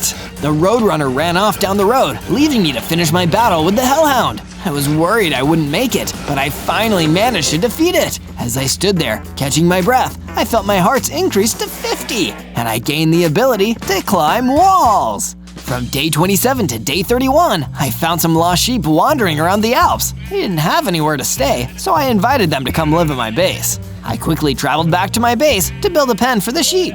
There, perfect for some sheep to sleep. Haha, sleep sheep, that rhymes. Sure does, mate. Hey, if you're done improvising poetry about farm animals, wanna come see what I built? Sure. I followed Dave into the base, and he showed me a new room that wasn't there before. Yeah, it's a storage room. We can keep all sorts of things in here. Armor, swords, boomerangs, you name it. That's great. Thank you so much. Meanwhile, back in the ancient forest, Humbaba had found a new henchman, someone terrifying and powerful, a slave and warder, ready to follow his every order. Zozo's foolishness might have delayed my plans a little, but with your help, we can still erase all golems from this land and make me king again. Yes, my liege. All shall bow before you or perish. From day 32 to day 35, I returned to the Alps and made my way to the golem base where I was held prisoner before. I had to make things right with the golems and show them that I was on their side. The obsidian golem there wasn't very happy to see me. You dare show your face here again? After all you've done, I should have you locked up and throw away the key. Wait, don't! He ran at me and attacked me, but I dodged. I'm not here to fight. I want to say I'm sorry. I was tricked by Humbaba. I thought you guys were the danger, but I know better now. I want to help. If you truly wish to help, then there is someone you should meet. Follow me. He led me to a wise ancient gold golem. Hello, my son. I'm your son? There's not much family resemblance. It's just an expression, but I should warn you, if you wish to aid us in the battle against Humbaba, you are in for a difficult fight. Once, he was the king of the beasts, but he took that title by force, by terrifying and imprisoning all animals that opposed him. The golems freed the animals, and he swore revenge. Now it seems the time has come for him to try and take his power back. We can't let him! I agree. Fight valiantly, young Zozo. I will help you however I can. From day 36 to day 39, I traveled back to my base, thinking about the gold golem's words. This is going to be a difficult fight, so I need some better equipment. I'd better find some more iron. I went back down into the cave and mined until I had enough iron to finish my set of armor. While I was looking, I found a few diamonds too. I'll bring these back to the base to use later. Crikey, look what I found. Zozo, look at this. I followed the sound of Dave's voice and saw what he was talking about, a Kyther. Awesome, let's bring it back with us. When Dave and I got back to the base, there was a prismarine golem waiting for us. Zozo, the gold golem sent me to find you. You need to come meet with him immediately. It's a matter of life and death. Then I guess I gotta go fast. From day 40 to day 43, I returned to the Alps to find what the gold golem so urgently wanted to tell me. Zozo, thank you for getting here so quickly. I have important information for you about Humbaba's grand scheme. You see... But before he could finish his sentence, we were both interrupted by a huge crashing sound. I turned and saw a slave and warder attacking the golem base. I am here for the head of the traitorous Zozo. You can't have my head. I need it for thinking of stuff. Face me and fight, little coward. I'm not a coward, but I know an unfair fight when I see one. No thanks. I ran away from the slave and warder, and in the process, ran into the gold golem again. Run, Zozo, protect yourself. We can handle ourselves here. The golems are used to doing battle with Humbaba's many goons. You don't have to tell me twice. Then I won't. You know what to do. I ran out of there as fast as I could, as the slave and warder continued trying to tear the base apart. From day 44 to day 49, I was laying low at my base, still shaken from seeing the relentless attack of the slave and warder. It's lucky that I'm the fastest thing alive, or I don't know how I would have escaped that monster. I need to be more careful. Soon after that, I got a personal visit from the gold golem, and for once, he had some good news for me. Zozo, my son, lend me your ear. Gold golem, I'm so glad you're okay, and that your obsidian golems managed to repel the attack. We did, at a great cost. My men are rebuilding the base as best they can, but more importantly, I have been studying the sacred texts for answers to our Humbaba problem, and I think I may have what we need. Oh, tell me, gold golem, please! A battle axe, buried somewhere deep and dark, once wielded by a great hero who used it to slay some ancient evil. The legends say that the battle axe still has some of his power. That sounds like exactly what we need to defeat Humbaba. Where can we find it? This is where my knowledge ends. You must journey to the savannah and find the glowstone golem elder. Perhaps he will have the answers that you seek. Thankfully, with my speed, it won't take me long to get there. From day 50 to day 53, I used my super speed to reach the savannah in record time. I waited until nightfall, knowing it would be a lot easier to find the glowstone golem in the dark. When the darkness crept in, I started my search, running end to end in the savannah until I saw a distinctive glow in the middle of a clearing. I approached and saw him standing there, as though he knew I was coming. The glowstone golem! Glowstone golem, my name is Zozo, and I humbly come to you, searching for help in defeating a great evil. Speak! My friend, the gold golem, told me of an ancient battle axe that might be able to defeat the evil Humbaba. Do you know where I could find such an axe? It would not matter if you could find it. Wait, what do you mean? You are not strong enough to wield that ancient battle axe. When you are ready to use it, only then will you find it. What? I have spoken. Away with you, Zozo. Do not seek the battle axe. The battle axe will seek you, if you deserve it.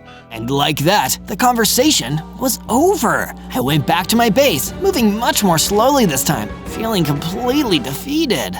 From day 54 to day 57, I returned to the Alps, planning on telling the gold golem the bad news, that his glowstone elder hadn't told me anything useful. But that's when something even worse happened. The terrifying slave and warder hopped out right in front of me.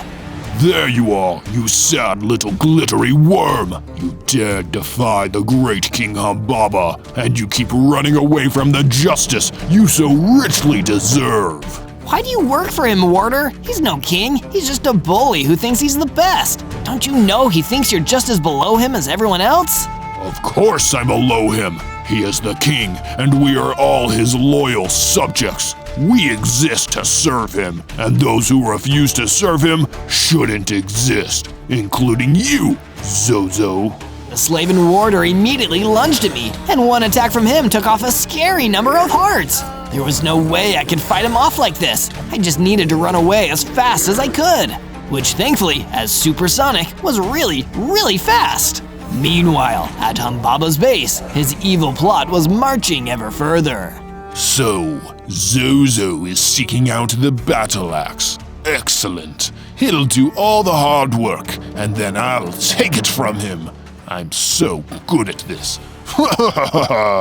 From day 58 to day 62, I came back to my base, still feeling jittery from my encounter with the Slaven Warder. I need to get stronger weapons and armor. If I don't, I could be toast if I get ambushed by Humbaba or his Slaven Warder. But at least, when I arrived at my base again, Dave the Drop Bear had some cool news for me. Zozo, me old cobber, I've been working on a bit of a construction project while you were gone. For starters, I made a furnace for all your smelting needs, but I've also been working on putting together a bunker in case everything goes sideways. This is awesome, Dave. Is there anything I can do to help? Well, I've been running low on stone. You could go and get me some. That'd be a huge help, mate. Happy to have something to take my mind off of the threats at hand, I went to a nearby cave to mine Dave some extra stone. But while I was down there, I also got lucky and found some diamonds. Finally, my luck is starting to change. I went back to the base and gave Dave a bunch of stone blocks, and then visited the furnace to forge some new items with my diamonds. A diamond helmet, a diamond sword, and a diamond pickaxe. Let's see that Slaven Warder try to mess with me now. From day 63 to day 66, I met with the gold golem at my base again. He'd managed to make a good break in the case. After studying further texts, I found a potential answer to our troubles, Zozo. Interpreting all the clues, I believe that the battle axe may be in the Brimstone Caverns, where it is guarded by a terrible beast. That's at least 50% good news. Do you have any idea how I can enter the Brimstone Caverns? I've heard tell of a secret door somewhere in the ancient forest that leads directly to the Brimstone Caverns without another portal. Let us go and find it. There is no time to waste. Gold Golem and I ran out into the ancient forest, searching for the legendary door, and eventually we did find it. There was only one problem. It was locked. Is there any way you can open it with magic, Gold Golem? I'm afraid only a special key can open a door like that, Zozo. Oh, figures. From day 67 to day 70, with the key still out of reach, I decided I'd build some extra strength by helping the Gold Golem with a favor up in the Alps. A powerful Tartarus has been rampaging through the Alps. I don't believe it works with Humbaba or any of his men, but his threat needs to be neutralized one way or another. He's too distracting to our mission. I'll see what I can do. It'll be nice to feel like I've done something useful for once. Using my supersonic super speed, I blasted my way through the Alps until I came upon the Tartarus. It was as big and scary as I expected, but I pulled out my diamond sword and jumped into the fight. It wasn't easy, but eventually I fought the monster to a standstill, but I didn't destroy it. Instead, I spoke to it. You are a valiant fighter, stranger. I admire your strength and grit. What would you ask of me? Just stop causing trouble around here, okay? The golems have enough to deal with right now. I respect your wishes. Good luck on your quest. True to his word, the Tartarus left the Alps. From day 71 to day 74, I returned to my base, only to see that someone had completely wrecked it. Confused and afraid, I ran in to see what had happened. Thankfully, Dave the Drop Bear was okay, and he told me the whole story. It was terrible, Zozo. That nasty blighter, the Slaven Warder, showed up and attacked the base. He was looking for you, and he was turning everything upside down trying to find you. And when he didn't, he just stole that Carther I found for you a few weeks ago. I'm sick of that heinous henchman. No more being cowardly. I'm going to hunt that creep down and fight him on his own territory. That sounds like a plan, Zozo. That nasty Slaven Warder has had it too good for too long. As I prepared the plan for my counterattack, Humbaba, back at his base, was refining a plan of his own. We have the door. My minion has the key. When Zozo takes it and clears the path for me, the battle axe will be mine. From day 75 to day 78, Dave the Drop Bear had fully repaired the base and added a perimeter wall in case someone came to attack the base again. We still left a door in the front for visitors, such as the Gold Golem, who came over to give me a gift before I led my assault on the Slaven Warder. I have a gift for you, Zozo.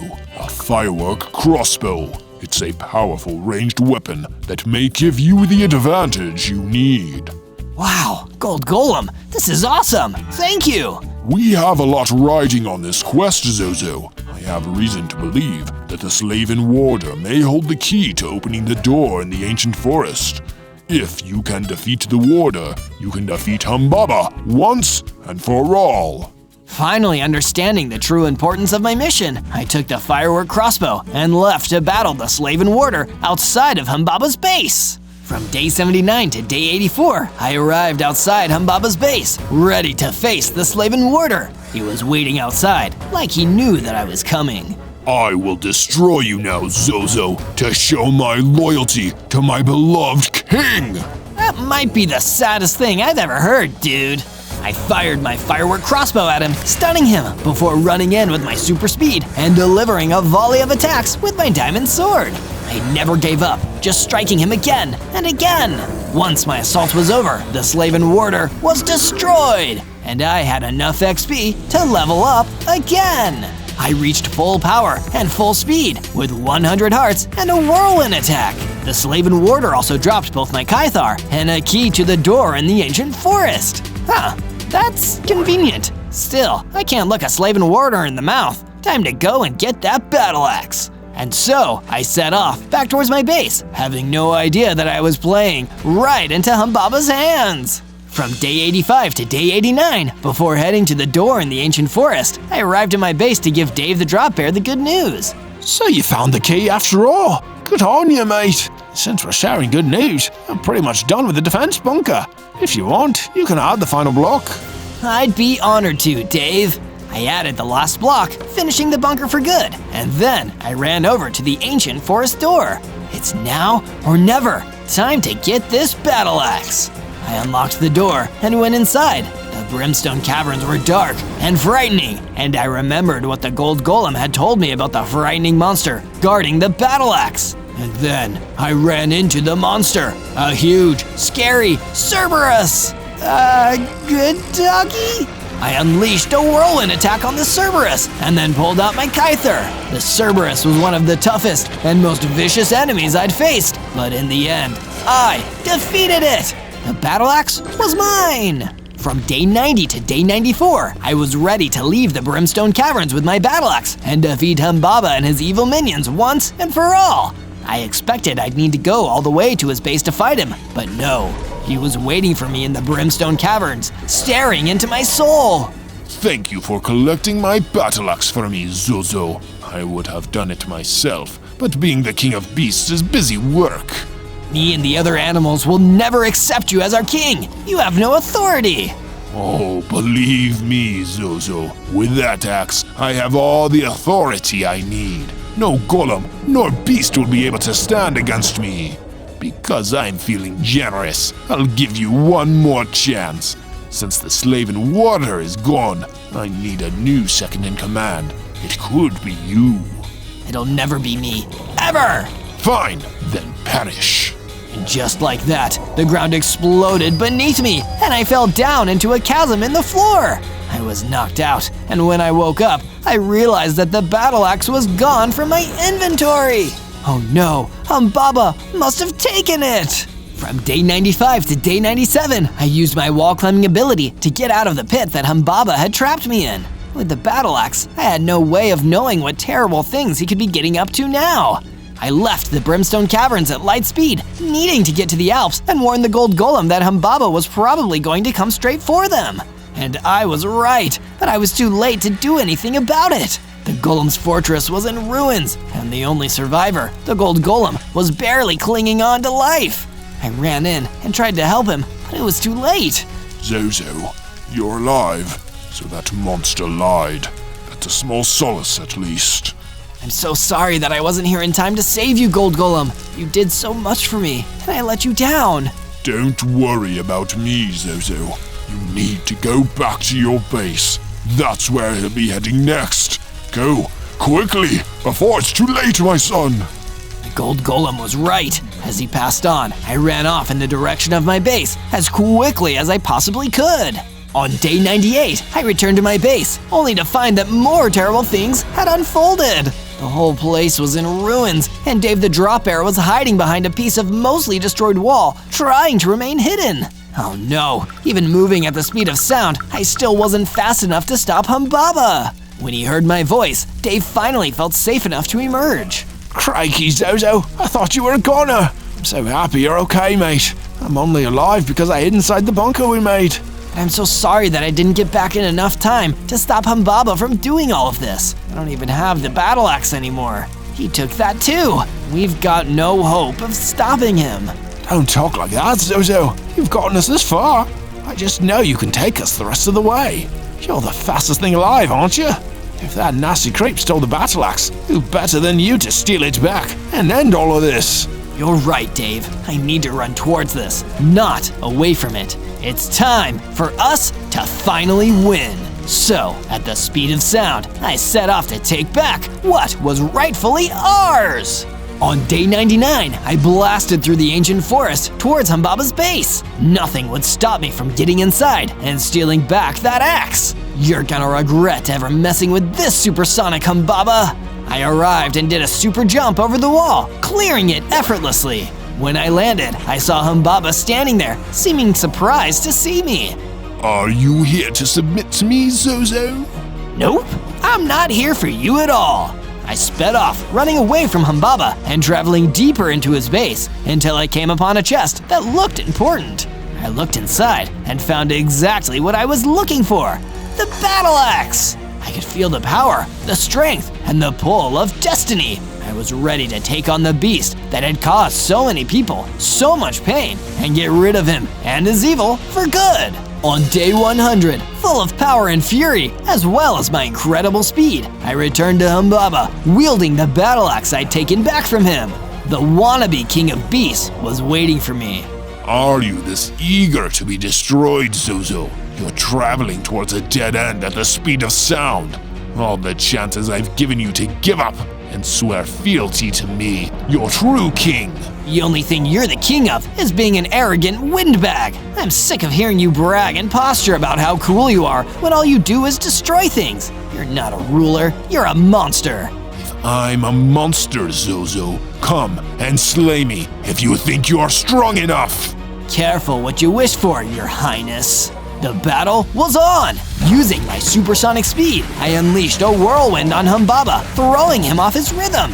But I didn't stop there. I sped in and struck him with the battle axe, moving too fast for him to hit me or defend himself. I struck him again and again, knowing that soon it'd finally be over. And then it was. Humbaba had been destroyed, and I was the one who did it. Humbaba will never destroy or enslave anyone ever again. We're all free.